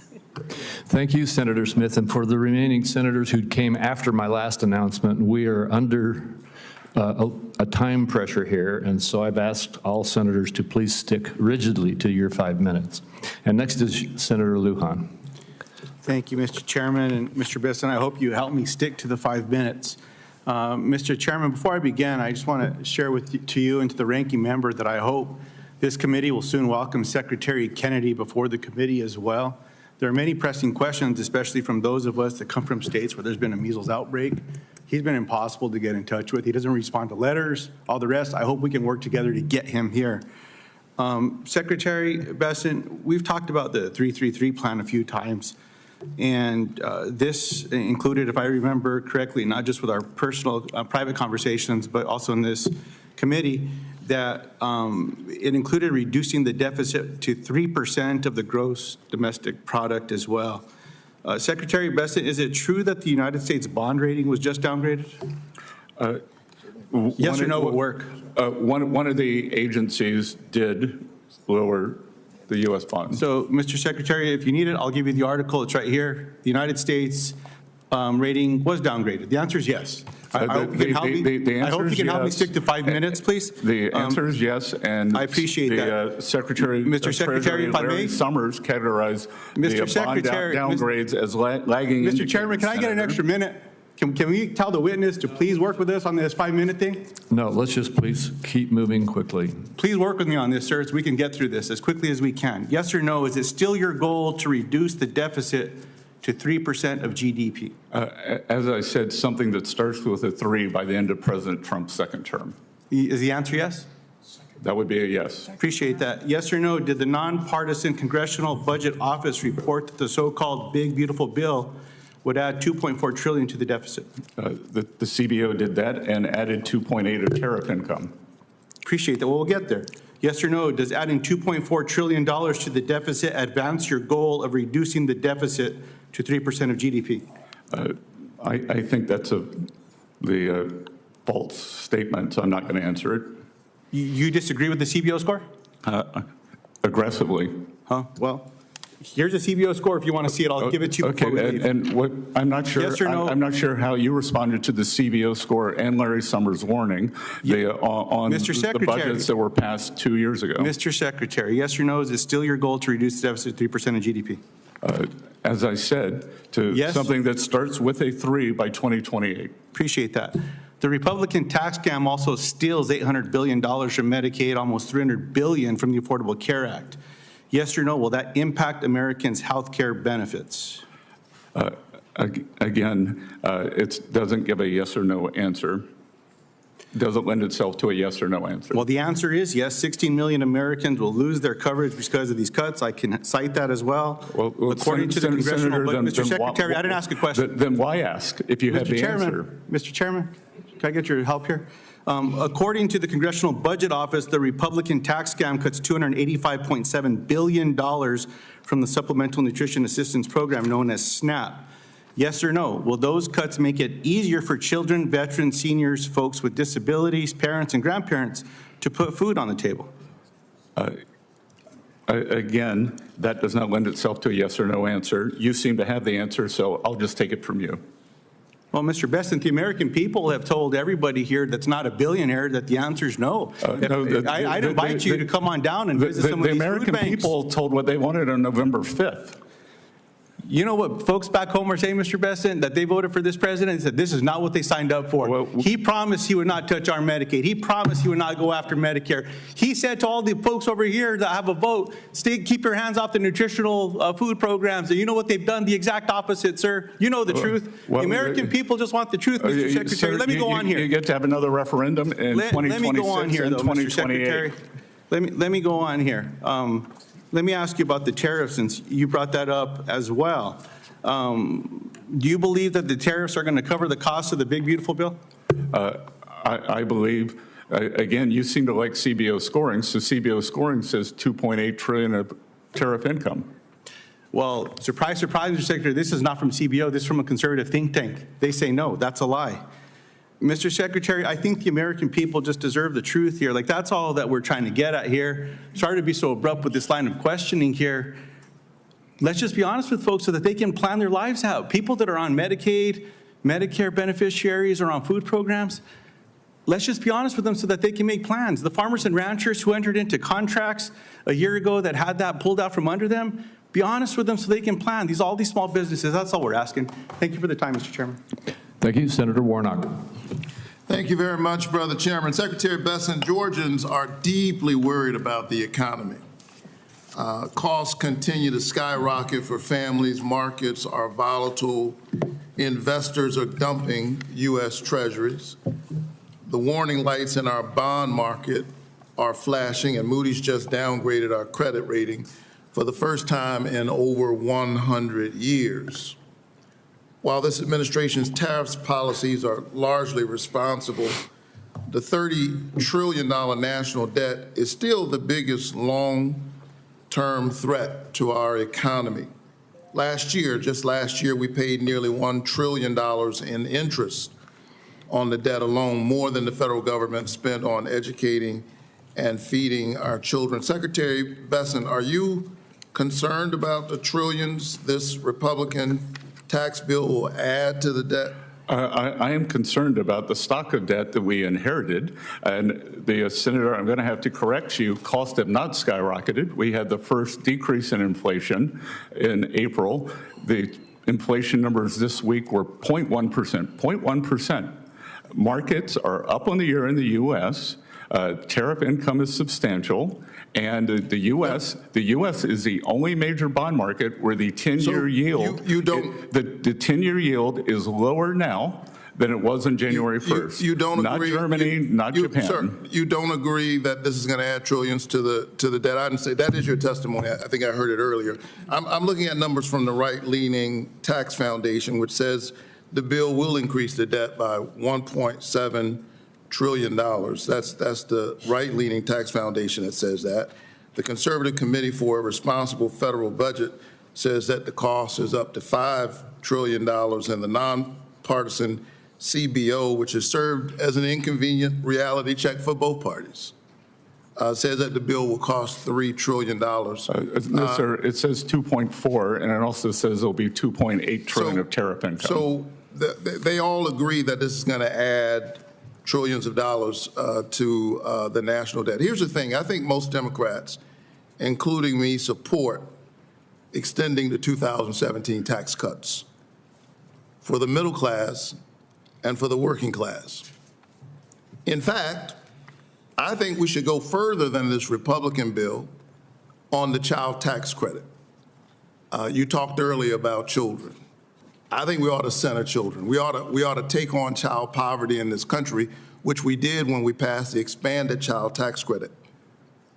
We are just not willing, I'm certainly not willing, to cut 16 million people, up to 16 million people off of health care and explode the debt to give tax breaks to millionaires and billionaires. 71% of the people on Medicaid in Georgia are children. 71%.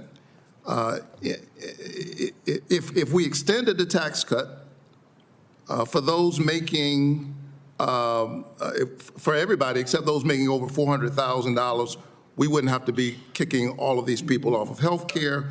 We wouldn't have to have these huge cuts. Senator, if I might, let me finish. I will. Well, let me finish. We wouldn't have to cut all of these people off of SNAP. We wouldn't have to cut all of these people off of health care if we would extend the tax cuts for everybody except those making over $400,000 a year. Now, that is what Congress should do, and I think that's what it did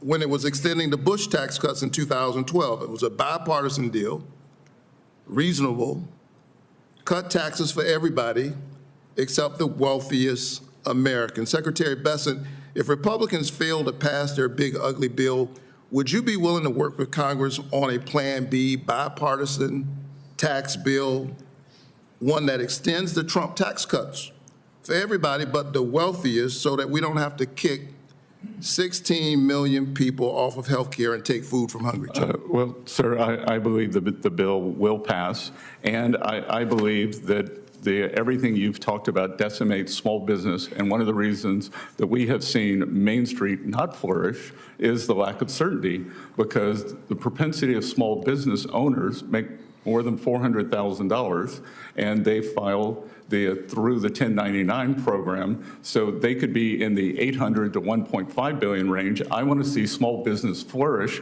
not more government dependency, Senator. I think kicking 16 million people off of health care is a drag on the economy. It's a drag on small businesses, and I can quickly tell you that in Georgia, where they're doing this work reporting requirements program, and that's what it is, it's reporting. They're not incentivizing work. They're kicking people off of health care. Most of the costs have gone towards the administration of the program. We got 500,000 people in the health care coverage gap. They covered 7,000 people. I think that's pathetic, and I think we can do better than that. Well, I do too. I think able-bodied people should work. And we certainly shouldn't replicate that to the whole country. I think able-bodied people should work. I think the benefit should go to Americans, and as you said, if 75% of the way to help able-bodied people to work is not to take their health care, sir. Thank you so much. I will remind all senators that we're under a time crunch, and I'm asking all senators to stay to their 5 minutes. Senator Welch. I'm forewarned. Thank you. Do my best. Thank you, Mr. Secretary. Is it the position of the Department of the Treasury that the cost of these tariffs will not be borne by the consumers of this country? It is the empirical evidence so far that they have not been, and we think that it is likely that they do not have to be.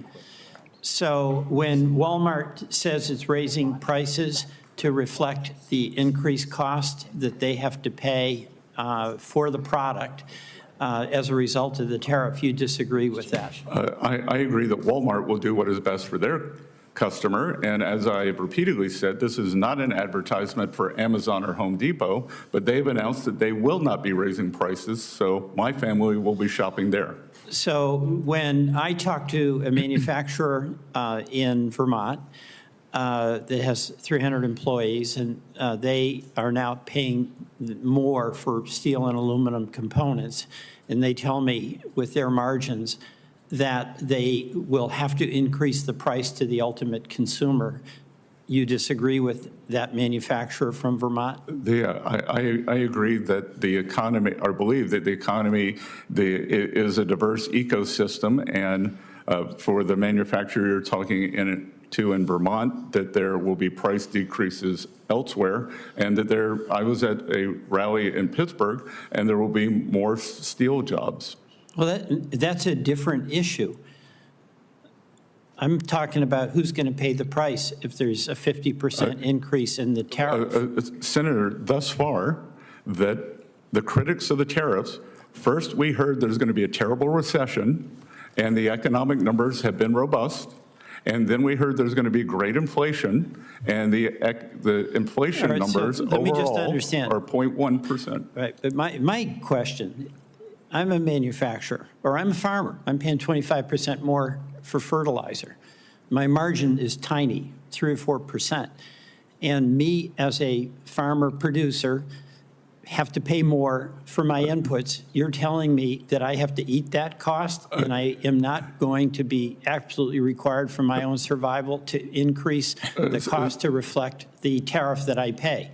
Senator, I'm happy to send you 2 articles, one from the Wall Street Journal, one from a Bloomberg columnist admitting yesterday that he has been surprised by the lack of inflation in the system, and the Wall Street Journal article saying, and this has been my supposition, that the Chinese business model is full of state subsidies. They do not care what they pay. It is a jobs program, so they will eat the tariffs. Well, the farmer, the farmer I'm talking about is buying fertilizer from Canada, not from China.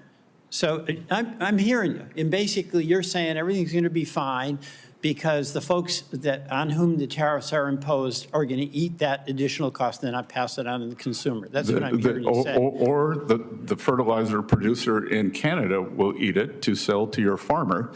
And I think it's very... We'll see.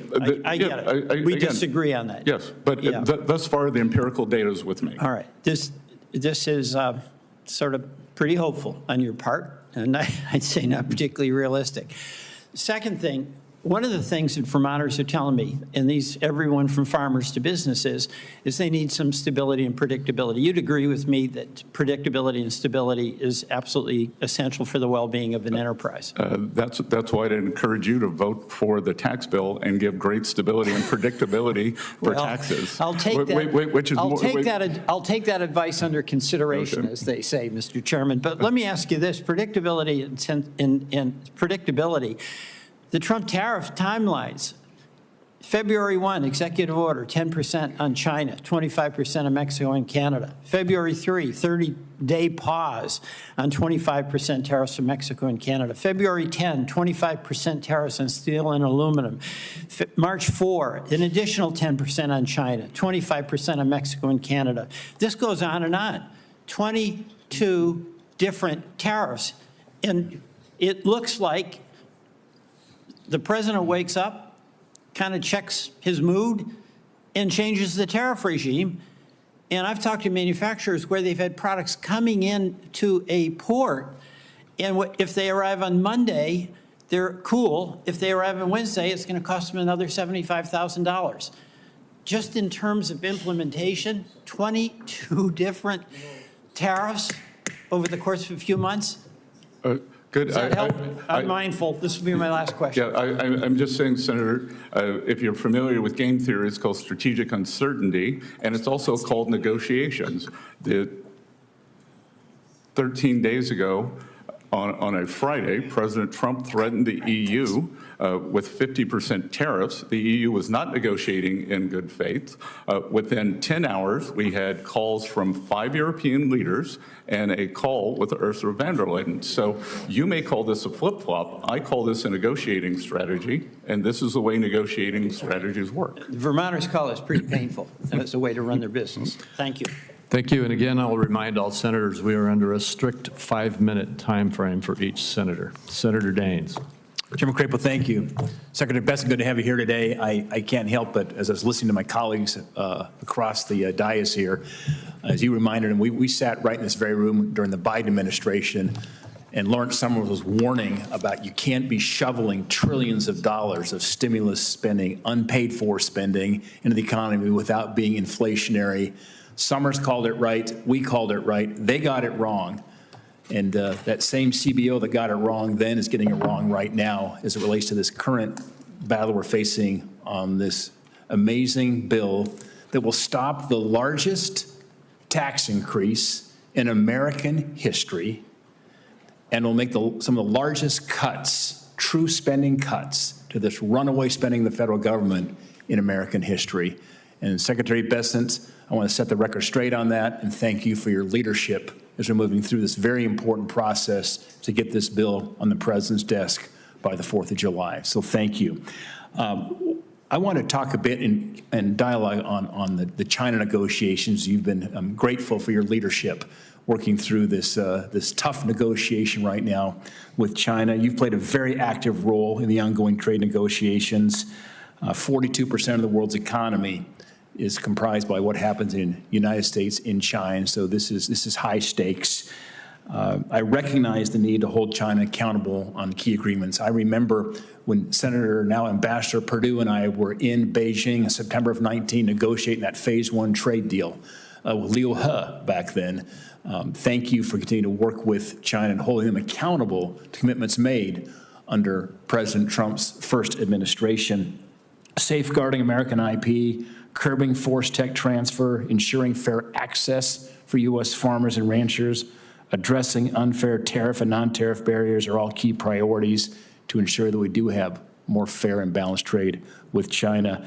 I want to thank you for the recent de-escalation on tariffs as you reached that Geneva consensus, as well as the President's efforts to bring China to the negotiating table. I truly hope these talks will continue and both sides hold up their end of the bargain. Secretary Bessent, what do you see as the next steps? You're right in the middle of this negotiation to secure a comprehensive deal with China that puts U.S. farmers, U.S. manufacturers, and consumers on a level playing field. That's in my mind, one of the single most important economic questions of the next few years.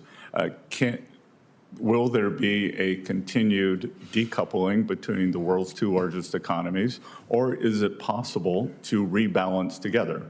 Senator, President Trump would like the U.S. economy to rebalance toward greater manufacturing, bring down the trade deficit.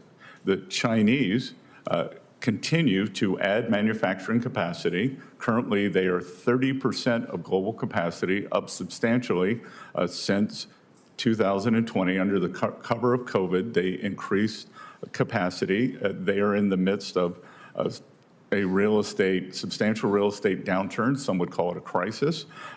They have very low consumer spending, and so they need to rebalance to more consumer spending, address their domestic imbalances, but they cannot do that on the workers of the rest of the world. So if they are willing to be good partners and approach a negotiation where the U.S. brings back manufacturing, precision manufacturing, high-paying jobs, and the Chinese are willing to open their economy to American products, then we could do that together. But there's a lot of wood to chop there, sir. When I was in Beijing in March, I met with Vice Minister Ma. Wang Yi was out of country at the time. I met with Vice Premier He Fang, and then finished my time there, those 48 hours, meeting directly with Premier Li Qiang. One of the issues that we brought up, and President Trump had asked me to push hard on this, was getting the Chinese to stop the shipment of fentanyl precursors into Mexico, as well as some into Canada and even the United States, but the precursors. What are your thoughts, and what are you hearing right now from China in terms of their efforts to stop these precursors, the leading cause of death for 18 to 45-year-old Americans today? Yes. So, Senator, there is a 20% fentanyl tariff on China right now. For the first time, that seems to have gotten their attention. What the senator from Vermont would have called a flip-flop, President Trump calls negotiating leverage. And so for the first time at both the talks in Geneva and the talks in London, they brought someone from the appropriate ministry to address this problem. And it is a real problem. And look, you and I, both have a lot of experience in dealing with the Chinese. You have more on-the-ground experience, but we know when they want their system to do something, it responds. And I believe that if they want to address these precursors as they should, then we will see if we get a serious response. Because if they want to address it, they can fix it. Secretary, thank you. Thank you. Senator Marshall. Thank you, Mr. Chairman. Welcome, Mr. Secretary. I don't think anyone can argue with us that this bill will prevent the largest tax cut in American history. No one can argue that. But I think beyond that, as I look at this legislation, between the tax savings and other provisions, it'll mean $1,000 a month of hardworking Americans being able to keep in their pocket. And you mentioned some numbers. When I add them up, a family that's making $50,000, $100,000 a year will, I think, be able to keep $1,000 a month more of their hard-earned money. Can you add some background what you think it means to middle America? Well, let's take the opposite tack, which I don't like to think about, Senator, is what happens if it doesn't pass? Yeah. It's the largest tax hike in history. It could mean a sudden stop in the economy. And as always, working Americans would get hit the hardest. They would lose their jobs. We would see substantial uncertainty in both the consumers and the business. What it does mean is that working families have a chance to cure this affordability crisis, this terrible affordability crisis that was brought upon them the past 4 years by this incredible inflation. So if we think about it, the affordability crisis is two pieces. The accumulated inflation, and that is affordability, and then the ongoing inflation. So thus far, Trump administration, we are getting very benign inflation numbers, and in terms of the accumulated affordability crisis, there are two ways to address that. We are trying to push down costs, whether it's fuel, healthcare, others, but the best way to address the affordability crisis is exactly as you said, for Americans to have higher real after-tax incomes. And that's what this bill does. And ironically, it seems like I saw a figure last month that indeed that's what's happening in this last month or so. The April number of 0.7, 0.8% was outstanding, sir. That's great. You know, I'm reminded of an old saying back home that figures lie and liars figure, and I'm just disheartened by some of the intellectual dishonesty that I hear going on in this room. But I don't think anyone can argue that this bill will prevent the largest tax hike in American history. We're going to cut, I bet, close to $2 trillion. You can't argue about that. We're going to secure the border.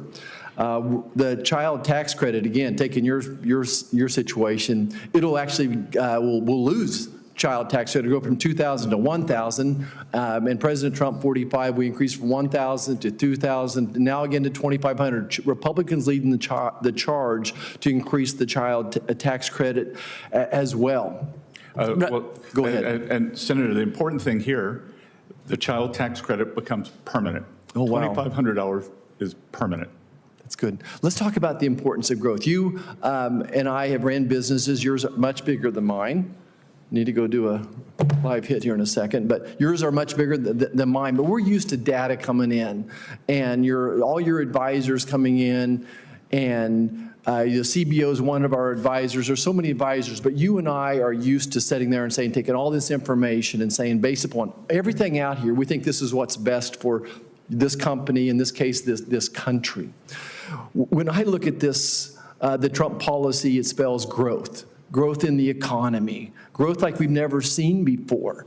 And I just want to give you a moment here to talk about how important growth is. And then absolutely we need to address the spending in this country. There's no doubt we have a spending problem. But the first thing we need is growth. We need to freeze our spending for all practical purposes. Again, recent numbers, I think, have been pretty good as far as growth of the economy. How is this bill going to impact the growth of the economy of this country?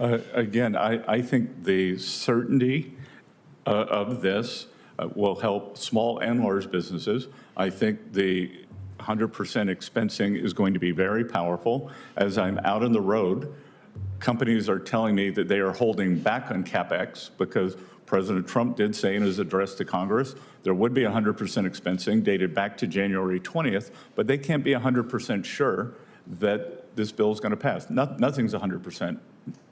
Especially in this town, until it's done. I'm highly confident, and I think that we could see a CapEx boom here. Great. Thank you, Mr. Chairman. I yield back.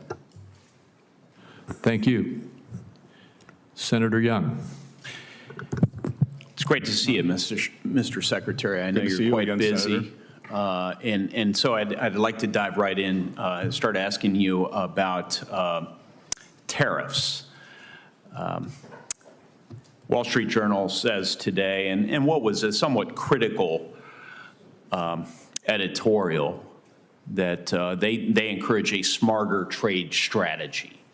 A smarter trade strategy would be to work with allies as a united front to counter China's predatory trade practices.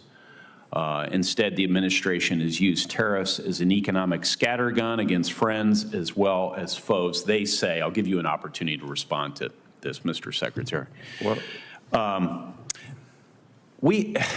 There are more than 140 countries that count China as their top trading partner. And of course, China has a massive domestic market and great productive capacity. And so they have a measure of leverage. And there's this dynamic that if we use tariffs, but not as part of a larger strategy, working with allies and partners, that we could be stealing market share from one another. And China will continue to manipulate prices.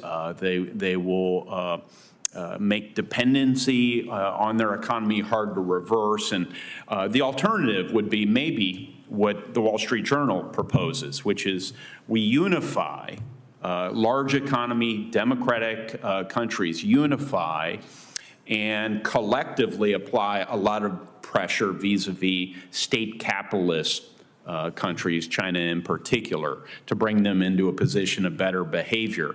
I feel like that there's something to be said for the strategy that they encourage. And the argument would further be, I'll elaborate on it, that if you don't adopt that sort of strategy, you just end up increasing input costs for many of our manufacturers in the near term, and behavior doesn't really change. What say you to this line of critique? Thank you for this, Senator. Look, I think this is a multi-step process. Our allies have also taken advantage of us. I would say that the EU has been very intractable in negotiations. I had a back and forth with the EU official who said, well, your tariffs are terrible. I said, really? Then why do you have a 10% car tariff on us? And when we look at these things, we have many of our allies, including Canada, is about to enact a retroactive digital tariff, digital service tariffs, because we have the greatest, really the only outside of China internet companies in the world. So they see a big pool of money. So we will deal with our allies. I warned my sister I was going to say this today. My sister and I fight all the time, but we iron it out and then move forward. That we will iron it out with our allies. When we put up the tariff wall on China, yes, I told our allies, especially the Europeans, and the Canadians and the Australians, this merchandise is going somewhere. Get ready for it. Yes. And unfortunately for them, I was right. So Mr. We are using the OECD, which China is not a member of, and we will see if China can be a reliable partner. So I think it's a two-step. Do trade deal, get the deals, get fair trade with our allies, and then we can worry about China. Yes, yeah, that's exactly it. And then you can worry about China. You just articulated what I think the Wall Street Journal is encouraging. That's frankly what I've been encouraging for a number of months, which is reset trade relations, use the substantial concessions that the president has commendably been able to get from our trading partners, our major non-China trading partners. Pocket those, maybe ask for a little bit more, and he's very good at that, reset trade relations, and then go after the big guy in the block. So to use your analogy, when there's a bully outside, get your sisters together and make sure they're with you as we work to bring them into position better behavior. I hope we see more of that moving forward. It's good to know that that's the policy you're pursuing. And I would say that I was with the president in his trip to the Gulf states, and the president of the United States travels and comes back with substantial investment commitments from Saudi Arabia, from UAE, from Qatar. When the Chinese leader travels, he has to give money out. So the Chinese can only buy friends. The Americans have inbound investment, and we want to keep with this bill to make this the best location. Yes, and we also want to make sure that as we ask for concessions from our friends, that we don't alienate them. This is always a balance, right? So that they'll continue to come with bags of money and invest in the United States, knowing that it's not only financial incentives that drive them to invest in the U.S. and partner with us. I'm already a minute past my time. It's funny how this happens. Thank you for indulging me, Chairman. And you're in deep trouble. Yeah. Senator Cortez Masto. Thank you, Mr. Chairman. Mr. Secretary, there's no doubt we've had this conversation. Your fiscal policy is quite unconventional. And time will tell, history will tell whether you were right or wrong about it. Let me ask you this. Do you think the administration's tariff policy is an efficient way to generate revenue for the United States? I think that it has several features. One, it is an efficient revenue generator. Two, it can rebalance decades of trade problems. And was it your intent to impose those tariffs to counter the $2.4 trillion deficit that the reconciliation bill would impose? Well, I don't agree with the 2.4 trillion number. Was it your intent to raise the tariffs to counter whatever deficit the reconciliation had to pay for? The intention, part of the intention with the tariffs has always been to raise revenues. Right. But you keep, as my colleagues are talking to you, you keep countering the 2.4 deficit with the 2.8, saying that there is going to be a deficit. So they're not related, or they are related. Your colleagues have a fixation on CBO, and I don't want to get in an argument with you. I'm just using your own words. I'm not here to argue with you. I'm just trying to understand what you're saying. So it doesn't matter. They're not related.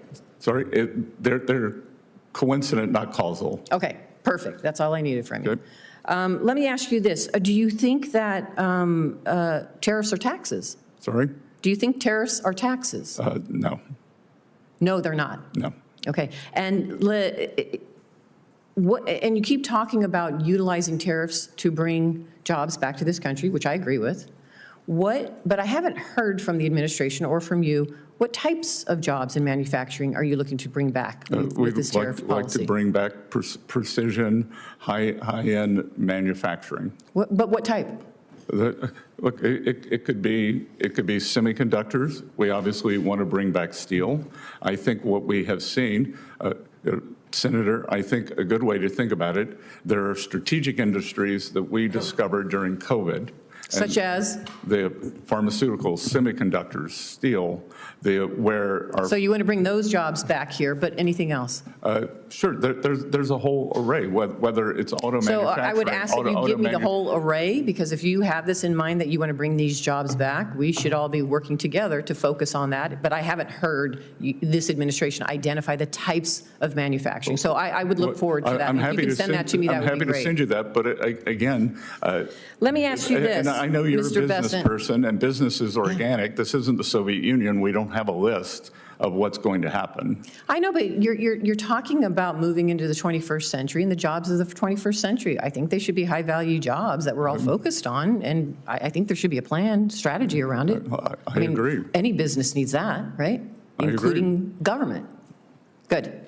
In a letter to investors that you sent in January 2024, you said that wrote that tariffs are inflationary and would strengthen the dollar. Hardly a good starting point for a U.S. industrial renaissance. Do you still agree with that? No, that's been completely wrong. Okay. There's been a lot of talk about small businesses and whether they're being impacted or not. If you would like to know the true impact, I welcome you to come to Nevada and sit with my small businesses. They are being impacted. There is uncertainty and chaos. I hear it from them all the time. They're concerned whether they can keep their doors open or not. I've heard from the trade ambassador that this administration has made the decision to look at short-term pain for long-term gain, quoted by the administration. And I don't think my small businesses are going to be around for that long-term gain because their doors are going to shutter. So what do I tell them as they are being squeezed by the tariffs because high costs are impacting them, the fact that they can't keep their doors open, and the fact that this administration really isn't looking out for small businesses across the country? What do I tell them? Well, I would disagree with the idea that we're not looking out after small businesses, and small business optimism just hit a new record. So, sure, so tell me what I tell my small business. It's not helping them to say, well, the secretary said that this policy is out there and you should be optimistic. Well, That's not working. If this is my wish list, you could tell me you're going to vote for the tax bill and give them great tax certainty. The tax bill will give them tax certainty, and the tariffs do not give them tax certainty. So the tariffs are going to continue, and that is the problem. If they cannot afford the goods for their products, if they cannot afford to keep their doors open, this reconciliation bill that you're pushing through has nothing to do with the fact that they still have to pay for those goods. I know I've gone over my time. Yep. Thank you, Mr. Chairman. Thank you, and I just do have to insert here that if we don't pass this tax bill and extend the TCJA, those small businesses' tax rates are going to go up massively. I understand that, Mr. Chairman, but we also have to recognize they're also going to lose access to their health care, and their health care costs are going to go up as well. Well, we'll argue on that one. Senator Sanders. Thanks, Mr. Chairman. Thanks, Mr. Bessent, for being here. Help me out here. My understanding is the Trump administration has, I think, 13 billionaires in office right now, leading government agencies. Is that about right, do you think? I have no idea, Senator. I think that's what the number is. Do you think it's a coincidence, given the large number of billionaires in the Trump administration, that this particular piece of legislation would provide $235 billion in tax breaks to the top 0.2% by expanding the exemptions in the estate tax?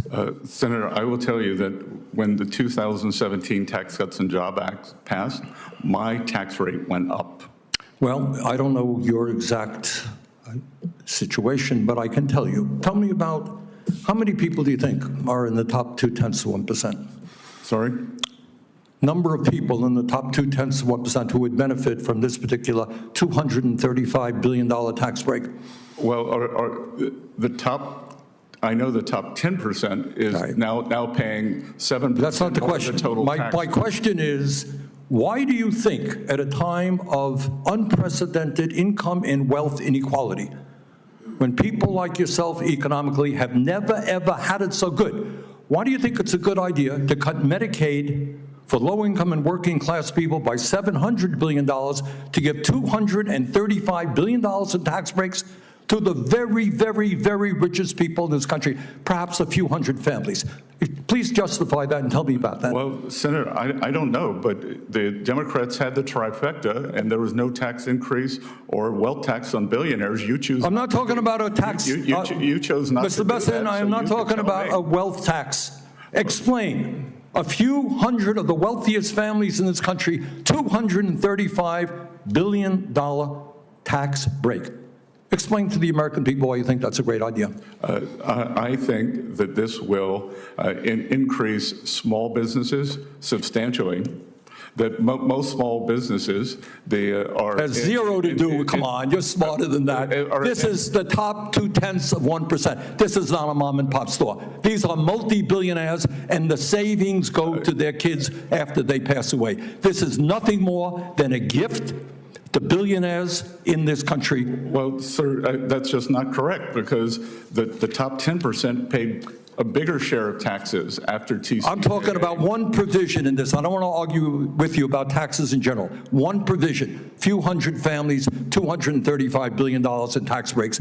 You can't justify that because morally it is totally unjustifiable. Let me ask you another question. If you guys want to cut $1 trillion in Medicaid and the Affordable Care Act. The estimate from CBO, I believe, is that over 15 million people lose their health insurance. Yale University and the University of Pennsylvania estimated that when you throw that many low-income and working-class people off of health care, some 50,000 people a year will die. Tell me why you think it's a good idea to give tax breaks to billionaires and allow 50,000 low-income and working-class people to die unnecessarily? Senator, first of all, that's overstated by 5.1 million. That is not attributed to this bill. It is simply It's a combination. That's true. No. You all had a scheduled expiration of Obamacare subsidies, and you did not extend that when you were in charge. 5.1 million. 1.4 million illegal aliens on Medicaid. All right, and there are work requirements. And our goal is to get more money to children and mothers. Really? Your goal is to get more money to children, and working people. Really? Come on. Do you know how many people, and I was surprised to hear this, I don't know if you know it or not, how many people lose their jobs every year, quit, or get fired or whatever? Do you have any idea? Well, there's something called the quits rate, and so when the job market is strong, more people quit. But yeah, I was surprised that I just researched this. I don't know. Do you happen to know? I don't know the number. I was surprised. Would it be shocking to you? It was to me. 20 million people leave their jobs a year. Doesn't shock you, right? It's a big labor force, right? Yep. So somebody leaves the job, maybe they move, maybe something happens in their lives, right? We have a lot of transition in the labor market, correct? Maybe they get a better job. Right, exactly, maybe they do. Or maybe they have to stay home, their wife gets sick, whatever, we don't know. But 20 million people lose their jobs in a given year, leave their jobs in a given year. Are those people lazy? What happens when I leave my job and maybe I have to move to another state to take care of my ill mother? And I desperately need Medicaid. Am I too lazy now to be able to get Medicaid? I think that's a mischaracterization of the work requirement. Really? Well, I'm not quite so sure it is. I don't. Okay. Well, thank you very much, Mr. Chairman. Thank you, Senator. I've been trying to keep everybody right at 5 minutes so that I can get out of here. I was supposed to get to the floor. That's why I was rushing everybody. That's not going to happen. And so I will just take another minute or two with you, Mr. Bessent, before we wrap up. You've received a lot of questions today about the $2.4 trillion score of the CBO. And you've explained very well that the president has raised a number of dollars in tariff revenue, and we ought to be looking at the combined activity, in my opinion, of what the president and the Congress are doing together, including this one big bill, as well as many other actions of the president and Congress. And Senator, if I may for a moment, just to show I also interrupt Republicans, is that the CBO, I am not attacking the people who work at the CBO. Sure. I am attacking their methodology, and the methodology is completely illogical. It assumes baseline growth of 1.7 or 1.8% for the economy, if the tax bill were to expire and we would have the biggest tax increase in history. CBO still believes we're going to grow at 1.8%. I think we could see, there is a chance that we could see something maybe even approaching a double-digit decline. I don't think it would be that severe. On the other side, when we give permanence to this bill, when we reiterate and reinstate the expensing, we get no credit for the acceleration that we are going to see. And so that is why I reject the CBO scoring, that the $2.8 trillion in tariff revenue is, as I told the senator, coincident. Well, thank you. You anticipated my question, and I'm going to just elaborate a little more and then ask you a final characterization here. The CBO does not use dynamic scoring, at least not very well. And as you indicated, in the CBO score that shows a $2.4 trillion deficit, it assumes that the economy is not impacted by the bill. That the bill, I'm reading, by the way, from a CEA report, and I think you're probably familiar with this report. Kevin Hassett is the one that shared it with me. And so I'm reading from the CEA's analysis of this. CBO's current 10-year economic projection assumes real GDP growth will average 1.8% over the next 10 years. Assuming an average growth rate of 3%, however, which is what is, I think, predicted to be a low assumption with regard to what the impact of this bill will be, it implies a $4.1 trillion additional revenue to be collected over that 10-year period. So I guess my question is, if we were to look dynamically rather than statically, and start with the CBO score, that is a static score, and then evaluate it dynamically in terms of what it will do. The CEA says if you just assume a conservative estimate of 3% growth in the economy, that you'll see $4.1 trillion of additional revenue. Could you just comment on that and your observation as to what you think the likely impact of this bill will be if you look at it in terms of what real revenue will start coming to the government? Senator, an acceleration in the growth rate is a game changer and a trajectory changer. And we could start seeing a substantial debt paydown aside from any of the coincident tariff scoring.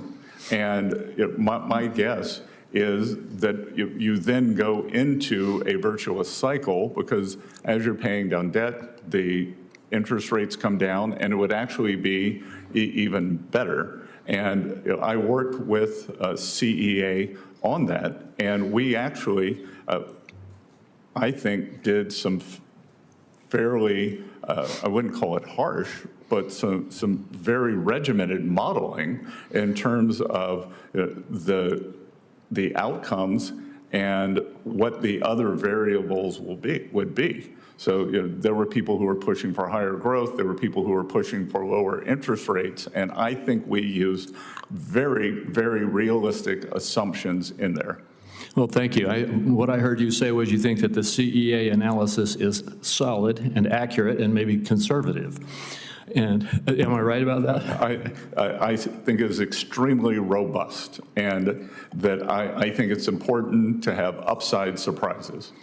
So for those who want to continue to quote the CBO score, I think they should at least also acknowledge that there is a dynamic analysis, starting with that score, that shows what the real impact on the economy and the real impact on the deficit will be. And by my math, using the numbers in the CEA report, using the robust and very rugged analysis that they do, it would be a $1.6 trillion or $1.5 or $6 trillion deficit reduction rather than a $2.5 trillion deficit increase. And Senator, other than the many other tragedies of COVID, one of the economic outcomes that was not allowed to happen was when you think about the 100% expensing for the period of President Trump's first term, that you eat the expensing in the front years,